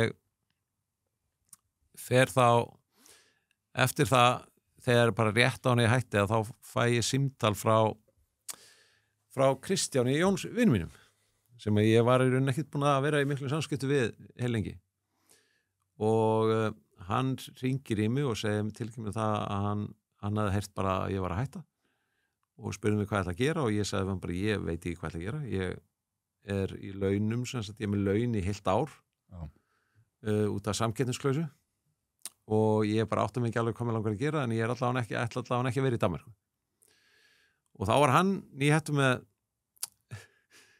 konu sem hann var með þá og stingur upp að því að ég flyti út til Los Angeles til hans og við byrjum bara að búa og leigjum bara saman einhverja flotta íbúð í downtown LA og ég geri það bara ég flýg heim síðasti vinnudaginn á 31. mars 2013 og ég flýg til Íslands og stoppa þær í 5 daga beint til Los Angeles og fer bara beint til Los Angeles. Hvað endar á að vera lengi þar? Þú var í 3 mánuði hjá honum og svo fór ég heim í ykkur 2 mánuði og fór aftur út í 3 mánuði. En kom svo aftur til Íslands og svo stofna náttúrulega TIX 2014? Já, ég tilkynni það samkeppnislausan var virk frá 1. apríl 2013 til 31. mars 2014. Þannig að ég tilkynni stofnun TIX að ég ætla að fara í samkeppni við miðju.is 1. apríl 2014. En hvað er það sem að verður til þess að ákveður að kemur aftur til Íslands og fara aftur í miðasölu bransan? Hvað er það svona sem að hylla þið svona mikið við það? Ég fer út til Bandaríkjanna og það var alveg rosalega gaman. Ég þurfti náttúrulega ekkert að vinna en ég fór samt bara að vinna fyrir vassfyrirtækið hjá Kristjánu og Jóni pappans og Sigurós var að túra þarna á þessum tíma og þeir eru góði vinir mínir þannig að ég og Kristján fórum mikið upp í rútunni að þeim og ferðuðust Bandaríkin og höfum gaman að lífinu þú veist við framleiðum bíómynd með hluta strákunum úr Sigurós einhverja jólahundamynd þegar ég var komin til LA og mér fannst ekkert meira endilega að við þurftum að framleiða bíómynd fyrst ég er í Hollywood og fáum hann Gogga og Orra og Sigurós til þess að setja peningið það líka og gerum hann einhverja, ekki mjög góða mynd, en við græðum pening á henni.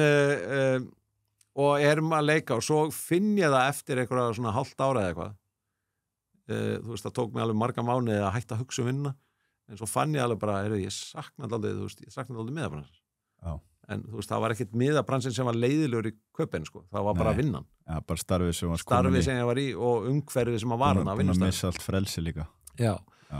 Og þannig að ég byrjaði líka að sakna kannski, þú veist, bara köpinn. En mér fannst köpinn alveg ömuleg. Þegar ég var að hætta, sko. Ég bara ætla aldrei að fara þangað aftur, sko. En þarna breyttist þetta svona dálítið og það tók mig alveg svona kannski, þú veist, alveg næstu í ára að átta mig á því, sko. Það var kannski svona 9 mánuði eitthvað svona og svo var ég komin hingað heim til Íslands og ég ákveð að stofna sem sagt tix.is og tilkynna það 1. apríl en er þá í rauninni ekkert byrjaðar að forrita neitt að viti sko en segist að ætla að opna vefinn haustið 2014. Já. Og náður að opna vefinn haustið 2014? Hann fór svo í lofti 1. október 2014. Varstu það bara þú forritaðir þetta allt þá? Nei, Björn Steinar Árnason var að hjálpa mér. Já. Hann var svona bak við tjöldin. En þannig í rauninni kemur aftur heim og kemur inn á marka og ferði álur samkeppni við miði.is. Og hvernig var það svona tilfinningin að vera búin að vera með stæðsta miðasölu vefinn yfir í það að vera svolítið svona underdog og þurfa að samfara fólk. Það var gaman sko. Þurfa að samfara fólk að vinna með þér. Já. Þú veist, þarna var ég bara komin á gólfið aftur og þú veist við vorum með 1 viðbyrjusölu opnum 2014. Þarna 1. október. Við vorum með Sónar Reykjavík. En hann var líki sölu á miði.is sko. Já. En þetta var einu viðbyrjusölu hjá okkur.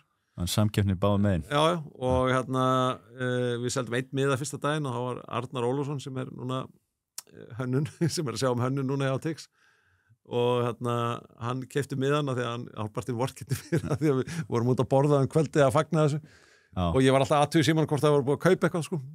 En svo fór hann svo eftir, setjum kvöldið fór hann að keypti eitt miða en þetta var mér ást að þetta var ógeðslega krefjandi og þetta var rosalega mikil vinna og ég gekk líka í gegnum ég missi pappa minn 1,5 mánuði áður en vefurinn fer í loftið sko. Og það var náttúrulega mjög erfiðu tími og ég dílaði við það bara með því að vera að vinna sko. Og þannig að þessi fyrstu ár hjá Tix það var gaman að vera í samkeppni við miði.is og en þetta var líka rosalega erfitt að byggja þetta allt saman upp sko. Ég eignaðist eignaðist barn þarna líka og eignaðist bara daginn áður en ég skrifaði undir við Hörpu ég fór beint á fæðingardeildinu niður í Hörpu að skrifa undir samninginu og aftur niður á fæðingardeild sko. Og þetta var það var rosalega mikið í gangi í mínu lífi með þá var þetta konu minni og þannig að þetta var krefjandi það var rosalega krefjandi og ég var líka bara ég var ekkit, besti eiginmaður í heimi sko. Ég var alltaf í vinnunni sko. Og svo var ég að skemmta mig líka og það fer ekkit vel saman sko. Nei. Og þannig að þá var þetta konum í það hún Íris hún náttúrulega sýndi bara rosalega þolinmæði og studdi við bakið á mig líka í gegnum öll þessi erfiði sko. Og á alveg stóran þátti bara rísa stóran þátti því að Tix var að veruleika sko. Þannig að við mjög þakkláttur fyrir það sko. En þetta var það var gaman að en ef við hugsaum svona businesslega séð og vinnulega séð þá var ógeðslega gaman að pota í miði.is þarna átti 365 áttu það. Var þetta sama kerfi þá sem þeir voru notað sem Já, þetta var bara sama gamla kerfi sko. Þeir voru byrjaðar að forrita eitthvað nýtt og svona og eitthvað og mér fannst þetta bara, mér fannst það gaman varst þú ekki með miklu betra kerfi þeir voru búin að reyna að fá mig í vinnu hjá 365 að ég myndi koma aftur inn í miði.is og ég bara, nei, ég stopnaði þetta félag, ég ekki fara býr bara til þetta eigið Nei, ég gerir bara mitt eigið sko. Og það voru svona menn sem að trúða á mig hérna í byrjun og ég manna fyrstu svona alvöru svona íslensku listamaður sem að Helgi Björns hann setti mikla trú á mig í byrjun setti fyrstu tónleikana svona alvöru tónleikana sem ég seldi á svona sem var bara hjá mér og svona dálítið spes og mjög ánægður með það og hann svona trúði á mig og hann hafði ekki mikla trú á nafninu Tix en hann trúði á mig en þetta var sko, Björn Steinar var náttúrulega bara að hjálpa mér á kvöldinu helgar og þannig að ég var bara hann á daginn og svo svo byrjar, þetta gerist mjög hratt fyrir lofti 1. október 2014 Harpa byrjar að selja með hjá Tix 1. maí 2015 og árið setna var ég komið með basically, það tók eiginlega ár að fá allt yfir til okkar koma þess yfir þá var komið 80% eftir 1 ár eftir 2 ár var svona 90% komið yfir svona fljótur að ná svona stóri markaðshlutdeild alveg mjög fljótur sko. Hvers vegna var það heldur? Að því að miði var bara 365 keypti þetta félag af Straum og þeir sitja bara á því og gera ekki neitt það var engin sem var leiðið þetta áfram það var engin framþróun Ólafur héttan sem var framkvæmdastjóri og hann stóð sér mjög vel í vinnunum sem hann var að gera en það var engin þróun í gangi það var engin peningur settur í það það var eitt forritar að vinna þannig bara til að viðhalda dótinu og sjá þess allt var í góðu sko. En og svo bara voru þeir í 30-40 miljonum plus í hverju ári og settu það bara inn í 365 sko. voru bara þægilegir og þá náttúrulega staðnar bara öll þróun og þegar ég kem og þá byrja ég náttúrulega að lofa og segja hvað ég ætla að gera og þeir hafði ekkert mikla trú á mér og það er mjög skemmtilegt að sko ég leiði svo að mér fannst svo fyndið að 365 átti þetta sko og ég fekk svo leiði skrifstofaðastu í gamla Bökshúsinu í Grótaþorpinu og mér fannst svona stemning ég var ég var hann að það sem að 365 og það sem að Baugur var og Jónaskjör, þeir voru hann eitthvað og núna áttu, þú veist, Jónaskjör ekki eins og Jónaskjör vissi hverju væri, skilur, skipti ekki máli, sko. En þetta var svona stemning, sko. Þarna var ég gömlu að keppa við á og taka viðskiptavinni, sko. Mér fannst það dálítið spennandi, sko, það var bara dálítið gaman og frábært lið í húsinu hana og þú veist, þetta var mjög skemmtileg tími og hérna, en þetta tók ekkert svakalega langan tíma, sko. Við vorum bara með betri hugbúna að vissum bara hvað vorum að tala um, sko. Og Ólafur sem var framkvæmdastjóri með kom náttúrulega yfir til Tix og byrjaði að vinna hjá mér, sko. Þeir hafa ekki reynt að kaupa það á þessum tíma, kaupa kerfi? Nei, þeir reyndu það ekki. Þeir vildu bara bíða þannig að ég myndi klára peningin, sko. Þeir bara voru bara, nei, hann klára peningin, það var það sem ég frétti, sko.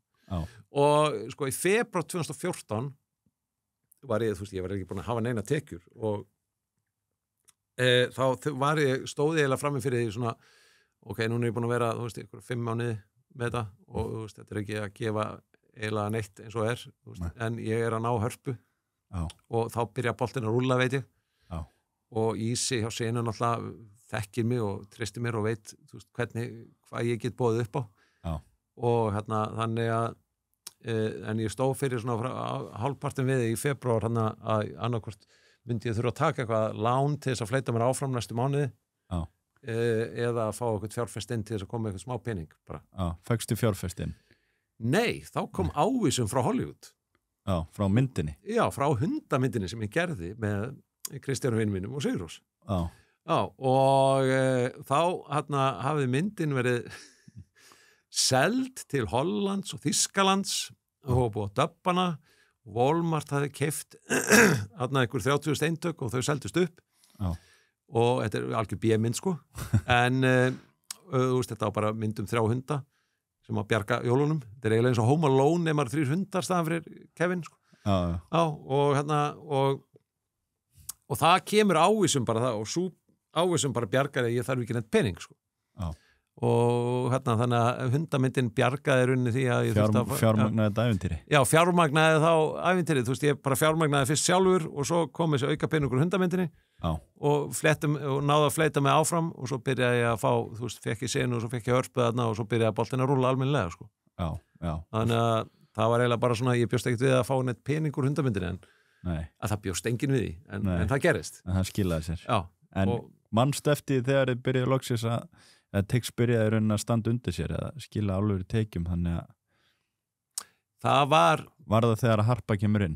Já, þá byrjaði tekjur að koma inn alveg tekjur, sko og Ísi kom náttúrulega og þetta er viðskiptamódeli að þú tekur þess að prósent af miða Já, við tökum prósentur af miðum eða flatt gjald per miða fyrir svona stærri húsin sem við erum að vinna fyrir það er bara misjant eftir hvort að peningurinn sé að liggja hjá okkur eða ekki það eru svona mismandi, eða þetta eru mismandi hlutir en við ákveð, þú veist, ég fann alveg, þú veist, ég vissi eiginlega bara eftir svona leið og ég skrif undir við hörpið, þá vissi ég alveg, þú veist, þetta verður ekkert vesen við munum ná öllu markaðinu minna það er bara spurning hvort það taki 1 ár eða 2 og það var bara 1 ár viðbót og þá voru konum með 90%. Boltinn fljótur rúla. En það sem að gerist svo er að eftir svona 2,5 ár að 2 til 2,5 ár þá heyri ég frá Danmörku eða frá Svíþjóð, að vinur minn í Svíþjóð hann tilkynnir mér að það sé búið að selja sannast billettlóðin til þýskt miðasölufyrirtækis sem er svona næst staðista miðasölufyrirtæki heimi og koma á eftir Ticketmaster og eru miklu samketti salar við Ticketmaster og að þeir sé að fara að loka sem sagt kerfinu sem að ég hef verið að smíða út í Danmörku, Svíþjóð og Noregi og þá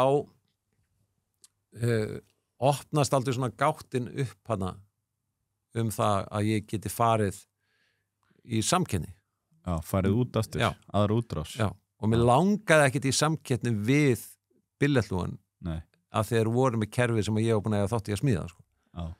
En að því að það var að vera að lokaði og þjóðverðinir voru að koma inn með þýst miðasölukerfi, svona gamalt kerfi og ég vissi að það myndi ekki ganga vel að þá ákvæði, herru, núna bara ger ég þetta frekar og þá talaði við Björn Steinar að koma bara fullt yfir til mín og hann náttúrulega bara hluthafi í dag Já. og búin að vera með mig frá upphafi en þá ákveðin að koma alveg 100% yfir og þá svo fer ég út til Danmörkur og ég hitti 2 Dani þar sem voru að vinna á Billitlún sem ég var búin að vinna með áður og segi og það voru þeir voru í þessum hópi þar sem við sátum alltaf í Danmörku og vorum blótandi vinnunni blótandi yfirmönnum, okkur hlusti ekki á okkur og okkur að gera svona og þá settist ég rauninni niður og sagði bara, herru, nú ætla ég að fara í samkeppni við Billitlún við sátum hérna fyrir 3 árum síðan eða 4 árum síðan eða eitthvað að blótandi Billitlún og að þeir eru ekki að gera hlutina rétt núna þetta ennþá verra skilst mér núna eigum við að gera þetta saman þið komið með mér í þetta og ég var með 2 út í Svíþjóð líka sem voru hjá Billitlún og ég bara sett það í gang að hættum að bitsi yfir því sem gerum þetta sjálfur Já. Og þeir koma allir borð þarna þessi 2 Danir og einn Svíi og einn Íslendingur Arnar Björnsson sem bróðir Björns Hreiðars sem að býr út í Svíþjóð, hann kemur og við erum þá svona og Björnsi kemur og á sama tíma þá talaði við það var þá á þeim tíma í Hörpu var Hrefna Jónsdóttir, hún var yfir miðasölustjóri á Hörpu og ég spyr hana hvort hún vilji taka við sem framkvæmdastjóri Tix.is og ég fyrir að einbetta mér að Skandinavíu í staðinn og hún segir já við því og þessir 5 aðilar 4 aðilar, 2 í Danmörku, 2 í Svíþjóð þeir hætta hjá Billitlún og Björn Steinar kemur alveg yfir til mín og þá byrjar svona útrásin 2017, 2018 Þetta er 2017 fljótt að gerast, þetta eiginlega sagan búin að endurtaka sig aftur og búin að taka við markaðan á Íslandi og farin út Já, en reynslunni ríkari búin að læra af vonandi og við ákvaðum þá ég sagði bara að við skulum gera Tix.is allt það sem við vildum að Billitlún væri við ráðum þessu, ef það virkar ekki þá er það okkur að kenna við sögðum að við vissum betur núna getum við sýnt það og þannig að við byrjum á fullu og gengur rosalega vel í Noregi og Svíþjóð og Hrefna tekur yfir Tix.is og allt bara gekk mjög vel og við höfum þá tekið lán fengum smá lán hjá tengdapabba mínum og hann og við sjáum svo fram á í byrjun 2020 í lok 2019 að í lok 2020 þá munum við vera búin að borga upp lánið og við erum komið fyrirtæki sem í pluss og það heppnaðist við gátum gert það sem við ætluðum okkur að gera og svo kemur COVID í byrjun 2020 og þá náttúrulega seljum við ekki neina með það og við vorum með neikvæðar tekjur í apríl 2020 að við vorum að endurgreiða með það og þá missum við sem var búið að selja og þannig að það var mjög erfiðu tími náttúrulega en þá vorum við konum með stóran kuna í Danmörku og konum með gott svona footprint í Svíþjóð og Noregi og förum svo og svo í lok svona í ágúst 2020 þá átti ég mig á því að COVID ekkert að fara þá kom sem að pása þarna sumarið eins og allt myndi verða allt í fínasta lagi svo var það ekki og þá ákvaða við að fara ákvaði bara fór ég út að borða með Írisi og Kristjáni Jóns og konu hans og Kristján samfæri mig það að ég ætti bara að fara í meiri útrás í COVID fara í meiri útrás? Og ég bara, kannski bara, þetta er kannski klikkað en gerum það bara ég geri það bara, og ég fer bara í útrás og flytt til endaði að flytja til Hollands bara einn frá familíunni eru 4 mánuði í Hollandi og við byrjum að fá viðskiptavin í Hollandi og Belgíu og Bretlandi og svo byrjar boltinn að rúlla bara meira og það tók smá tíma fyrir COVID að fara en svo byrjaði tekinu að koma upp og við vorum alltaf allt bara gekk mjög vel og þangað til að ég svo fer hérna í eina businessferð til London í lok seft 21 og svo þegar ég lendi út á flugvelli ég á Reykjavík flugvelli rétt fyrir minnati 31. september 21 að þá hérna fæ ég heilabrófall þegar ég labba út á flugvelli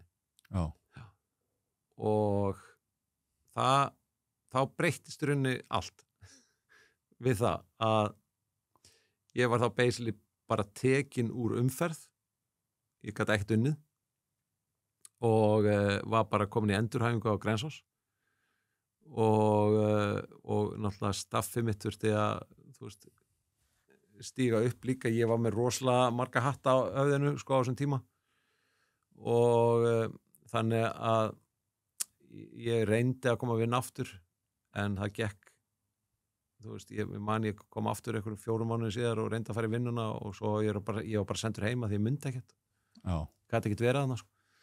Og reyndi að fara í endur og þá fer ég líka í Hveragerði og heilsuhælið bara heilsuhótelinu já, heilsuhótelinu, heilsustofnun Hveragerði segði eitthvað, en bara heilsuhælið og að reyna svona að ná mér en ég átta mig á því að þetta er þá ákvað ég sko að því að við settum okkur í dálítið miklu skuldir í COVID og ég ákvað við þurfum að fara að fá fjármagn en ég vinn í því meðan ég er hérna veikur og þá hérna sem sagt kemst ég í kynni við Alfa Alfa að koma inn og þeir gera það svo og ég líka ákveð í rauninni að hætta sem framkvæmdastjóri og Hrefna Jónsdóttir tók við sem framkvæmdastjóri en ég var alveg búin að ræða við Hrefnu áður en ég fekk heilablóðfallið og ég vissi að ég vildi ekki vera framkvæmdastjóri þetta myndi stekka meira en þarna var bara komin tímið að því að ég fekk svo vægt heilablóðfall ári síðar og var bara í mjög slæmu ástandi þetta var í rauninni 2,5 ár sem eru svona alveg svona hálfpartinn horfin ég man alveg eftir hlutum hana að því að svo ánætjaðist ég líka bara kvíðatöflum, bensólífum kvíðalífum, svefnlífum og alls konar þetta var bara algjör martröð að ganga gegnum þetta en ég kom mér alveg upp úr því og er alveg fínn í dag og núna náttúrulega og Hrefna tók við þarna og Björn Steinar náttúrulega þurfti að vinna taka dálítið mikið á sig þegar ég fæ heilablóðfallið þarna í lok 21 en núna í dag erum við erum orðin 60 manns í dag og erum með að selja miða núna í 15 mörkuðum neða 14 mörkuðum Hvað er stærsti markaðurinn? Stærsti markaðurinn er hollenski markaðurinn. Hollenski markaðurinn. Benelux bara, þannig. Það er Belgia og Holland. Já, veistu hvað er að selja mikið af miðum? Núna er við cirka í svona, hvað var það? 17 miljón á ári. Já, það er slatti.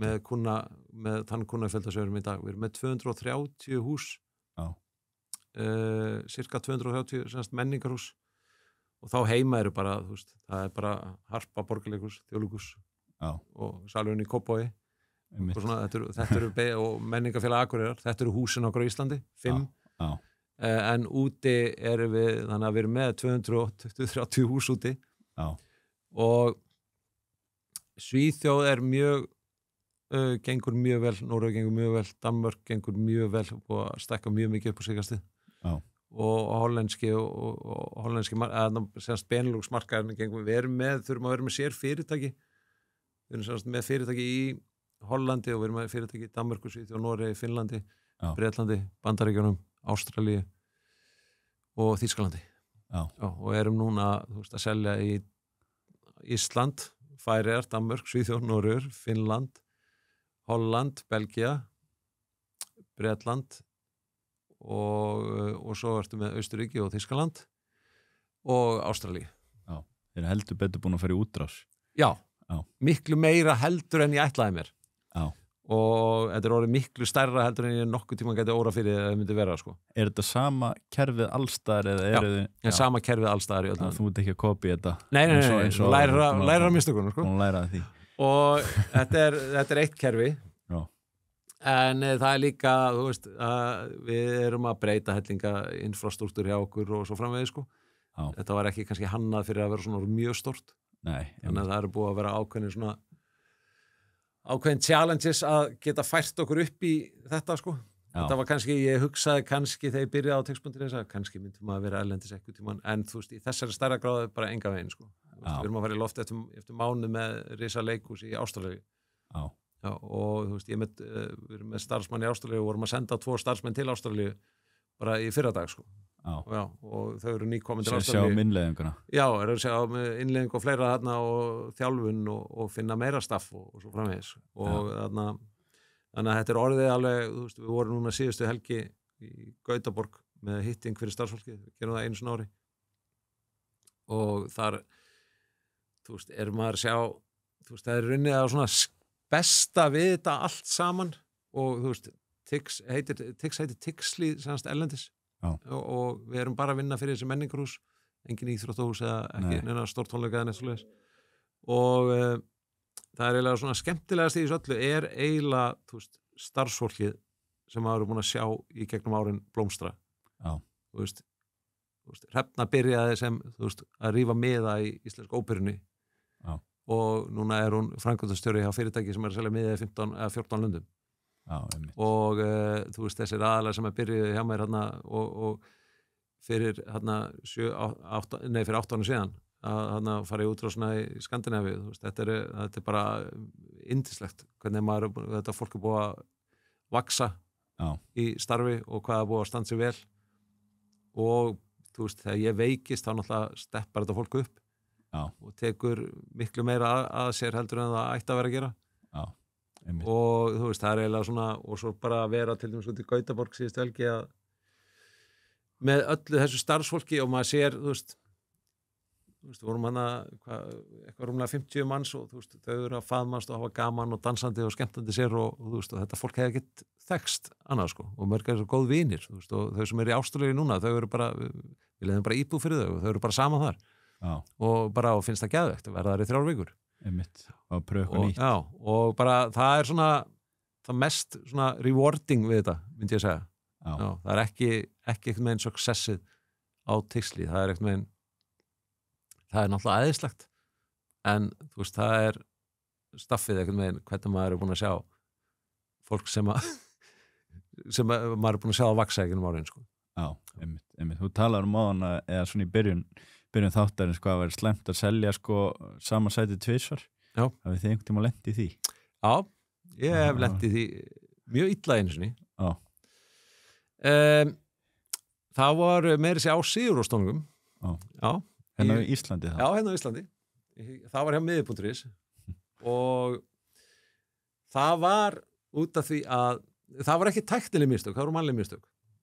Já, og þá var það þannig að Sigurrós var með tónleika í Laugardalshöllinni og við erum á djammi, ég og strákanir í Sigurrós og við förum upp á skrifstofu svona 2 dögum áður en við áttum að byrja sölu og förum bara svona á einhverju fyllir upp á skrifstofu til að taka frá sæti fyrir strákana og við tökum frá hann einhver 100 sæti eða eitthvað eða 80 sæti eitthvað, 20 sæti á kjafta af, þú veist, Jónsi fekk 20, Goggi 20 og svo framvegis og hérna og það var bara fínt mál og svo fer þetta í sölu og það selst upp og eru uppselt og svo er ég einhver tíman í London og fæ símtal og þá er það eitthvað Ólafur sem var framkvæmdastjóri miðað þá, nei, hann var ekki framkvæmdastjóri þá, nei, hann var bara að vinna þar aðan hann spyr mig eitthvað einhverja frátektir á 20 miðum og ég eitthvað, jú, Sigurrós er búin að koma, jú, þeir eru búin að fá miðana þú mátt losa þessa miða hana og ég segir að losa 20 miða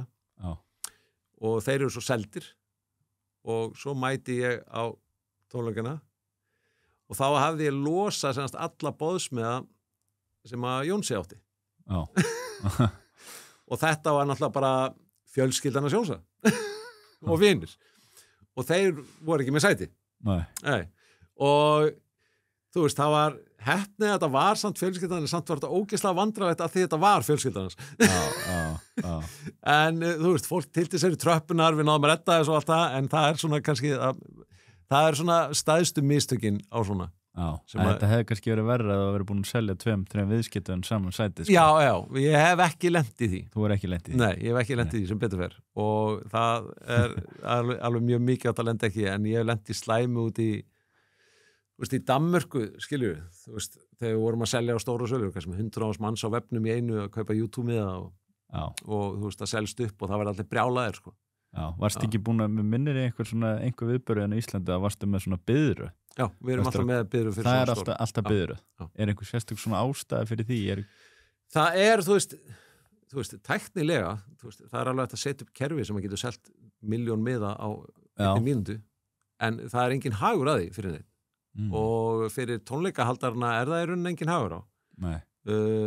Þú vilt frekar stjórna traffíkinni og það er alveg, þú veist, svo getur vel verið eitthvað gæðir sem að hlusta mig núna að segja, þú veist, eitthvað bara að tala hvað er auðvelt að gera eitthvað skalanleika hluti og allt það, en þetta er bara dálítið flókið, sko. Ég er búin að gera þetta 25 ára, ég veit bara að þetta er mjög flókið. Er einhver þá mannlegur að stjórna þessu baku biðröðin eða bara? Já, við erum bara að stjórna traffíkin inn, sko. Já, bara sjálf? Já, við erum, og það er bara mjög gott, það getur alltaf eitthvað gerst. Með, eins og þegar við vorum gott dæmi til við seldum á 5 metalikutónleika í Kaupmannahöfn og við vorum með biðröð og við máttum selja á 5 max en við byrjum það er bara einu tónleikar auglýstir og þá setjum við það í sölu og þá sjáum við að við erum kannski með 70 manns í biðröð og þá getum við sagt til tónleikatan við skulum setja auka tónleikana á og svo framvegis og þannig vorum við leiði til að selja 5 staðan fyrir að setja 5 í sölu og svo ertu búin að dreifa með 50% selt á hvern þá reynar að raða þessu upp svona og þá getur þú stjórna og þú sér traffíkina sem er að koma inn og þú getur líka að kommunikata út það getur eitthvað feilað greiðslugáttin getur farið niður og við vitum ekkert hvað gerist og þá er betra alltaf að vera með fólki í röð og þá getur þú sett skilabóð uppselt í svæði A þú veist, eigum nóg en þá í svæði B einmitt. Og þetta er bara að hafa meira kontról yfir sölunni en svo er líka bara flókið að þú veist að selja, þú veist, þegar vorum að selja í parken númerið sæti 30 sæti númerið og þú veist, þú þarft að passa það þú veist, selja ekki 2 á sama sæti og þú þarft að sjá til þess að þegar eitthvað leitar að miðum og þú sýnir þeim, ég er með sæti á back 5 sæti 2 og 3 að hann fái þau sæti út í allt gegn þú ert að taka það náttúrulega frá strax það má ekki annar taka það meðan hinn er að kaupa þau og ef hann kaupið þessu ekki þá ert að losa þau svo einhver annar myndi kaupa þau þetta er hellingspælingar í þú veist,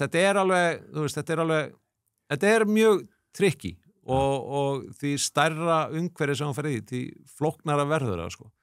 og við vorum náttúrulega bara fjölmiðla sko, bara matur hann út í Danmörku ef eitthvað klikkaði sko og það var einu svona sjónvarstáttur það var sem hafa sýnt bara, þau voru 4 frétta blaðamenn með fartölur af því að það krassaði allt í YouTube-sölu bara út af einhver ráter fór niður hjá hýsingafyrirtæki og eitthvað svona og af því að þetta var ekkit í eitthvað í klátinu þá eða eitthvað svona en þú veist ekki að það getur líka gerst þar allavega þá þar sitja bara 4 menn 4 blaðamenn og bíða eftir og svo bara kamerur og þau eru bara bíða eftir að krassa allt og svo vorum við að selja í fónabúðum í Danmörku og það var bara fréttamenn að vonast til þess að allt krassi þannig að getur tekið viðtal við eitthvað fólk sem er brjálað en svo þegar gekk vel þá heyrist ekki neitt en svo þegar gekk illa þá var maður alltaf bara þá vildi allir tala og alveg allt brjálað sko. Við vorum með staff stundum í Danmörku sem bara, það átt að fara að berja það bara þegar það var jakka frá bílellóðun sko.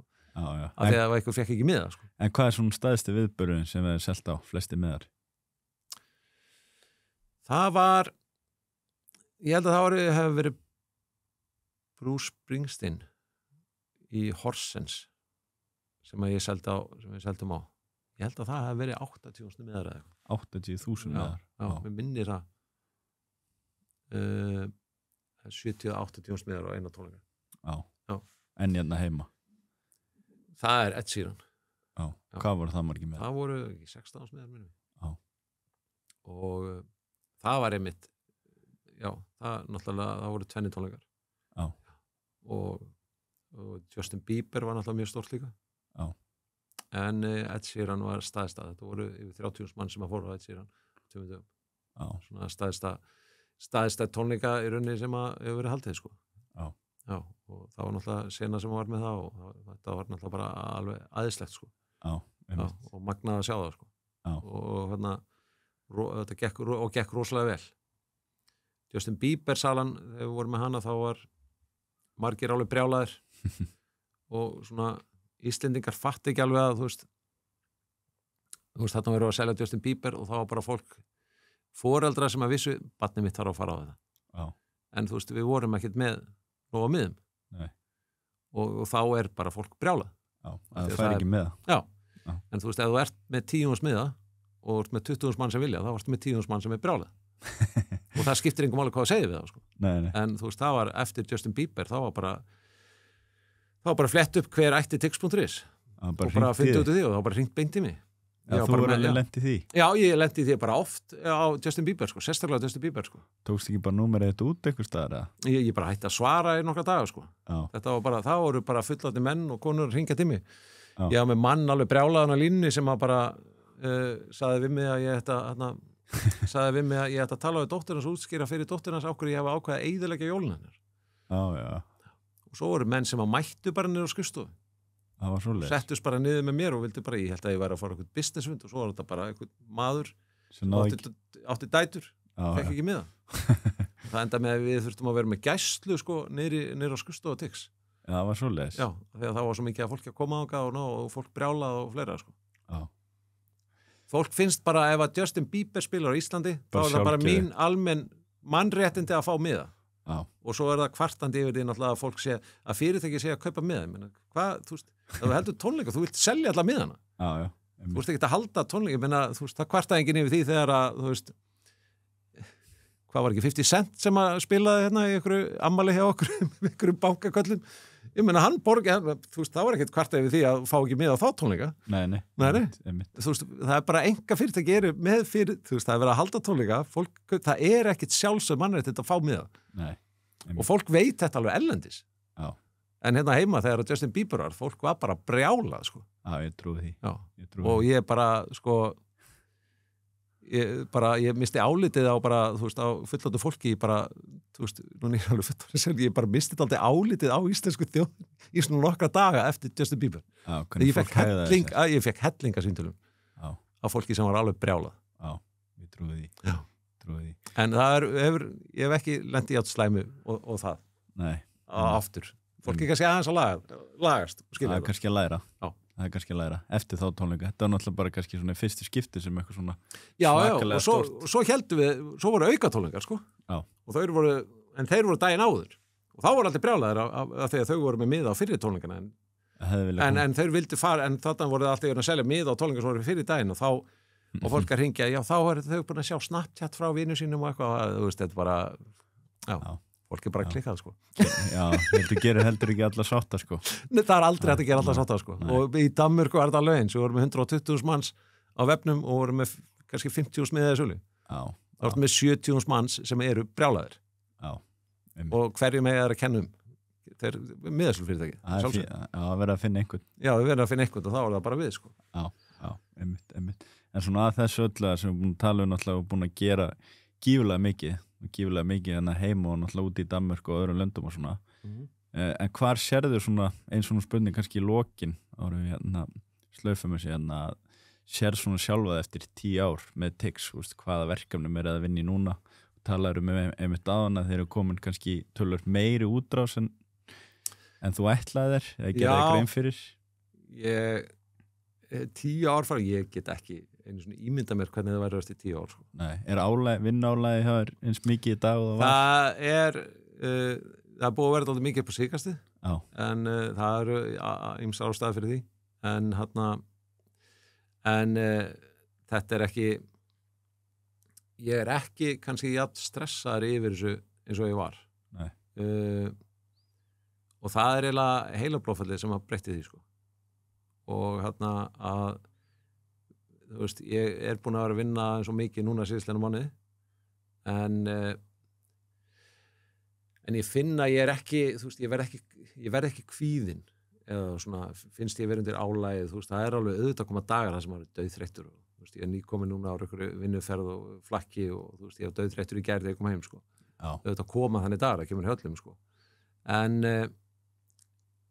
þú veist, þetta það eru svona stundir eins og síðasta helgi að hitta staffið sem að líka gefa mann bara, wow, þetta er svo gaman að hafa gert þetta. Sér tilgangin. Já. Og en Tix eftir 10 ár, ég veit að ég veit að við munum stækka mikið á næstunni, við munum stækka í Þýskalandi mikið, við munum stækka í Ástralíu. Það var alltaf draumurinn minn var alltaf að selja óperuhúsi í Sydney. Já. Og ætli maður muni ekki örugglega að gera það einhvern tímann ef að hlutinir halda áfram að ganga eins og þeir eru búin að gera. Og en annars bara ég veit ekkert hvað gerist eftir 10 ár. Ef þú spurt mig fyrir 5 ári síðan, ég meina þetta heilablóðfall líka gaf manni dálítið reality check, sko. Ég var að vinna 16 tíma á dag og svo allt í henni ég að æfa mig að labba í sundlaug, í grunni sundlaug, ég út á Grensá, sko. Já, og bara í allt öðrum heimi, sko. Og það gerðist bara svona, sko. Þannig að þetta er bara, ég er að eyða meiri tíma með strákunum mínum núna heldur en ég var að gera. Og það skiptir mig, miklu máli. Þeir geta samt líka alveg kvartað undan að ég sé að vinna mikið. Já. Og en þeim finnst vinnan frábært, þeim finnst Tix frábært, þeim finnst það mjög cool. Það pabbi með Tix og eitthvað svona. Og en ég reyni bara að eyða meiri tíma með þeim. Og vinnan er ekki að mikilvægasta. Ég er orðið dálítið þreyttur á öllu þessu. Mér langar bara að vinna og gangi vel. Ég er ekkit mikið. Þetta er stundur svona einhverjar ímyndir einhverjar glamúrmyndir í einhverju starfi, þetta sé eitthvað svo frábært allt saman, þetta er búið að vera ógeðslega erfitt. Já.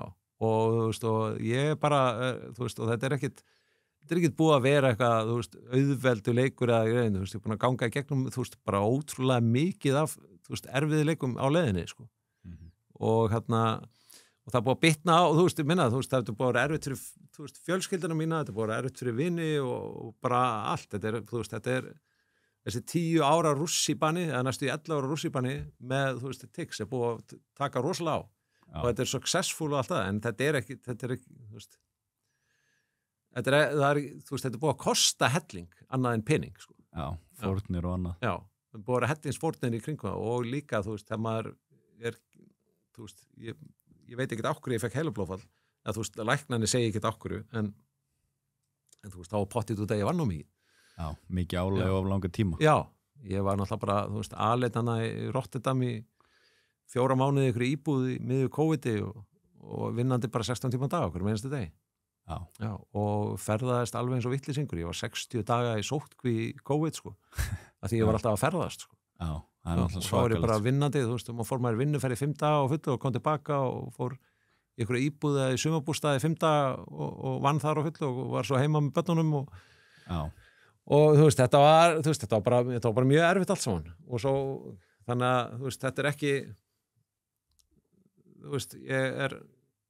þess vegna er einhvern veginn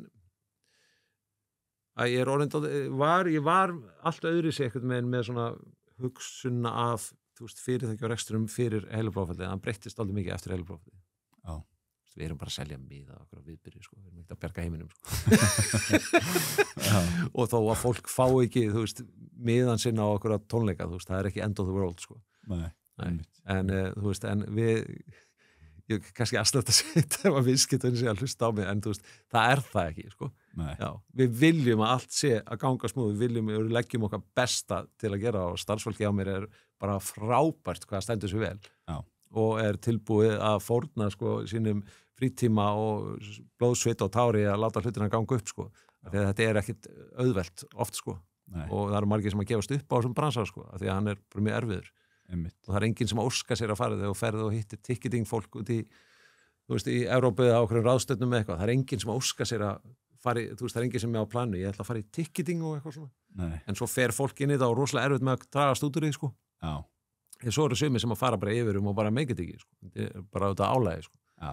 Þetta er rosalegt áriðið, eins og ef þú klúðrar, eins og fyrir mig eða forritari, ef þú klúðrar einhverju, þá er það bara stór hættulegt, sko.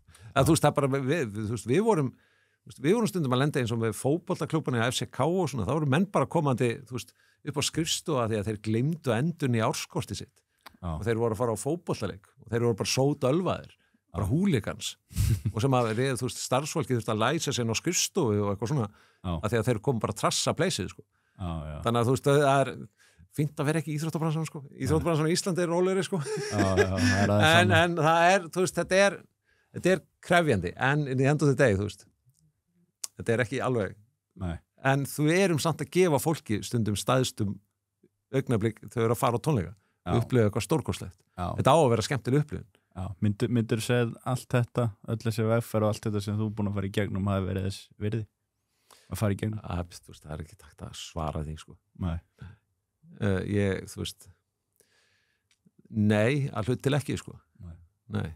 Það eru hlutir sem að ég hefði alveg vilja gera öðru sig en það þýðir ekkert að velta, ég hugsa ekkert út í það en jú, kannski kemur á stundum en var þetta þess virði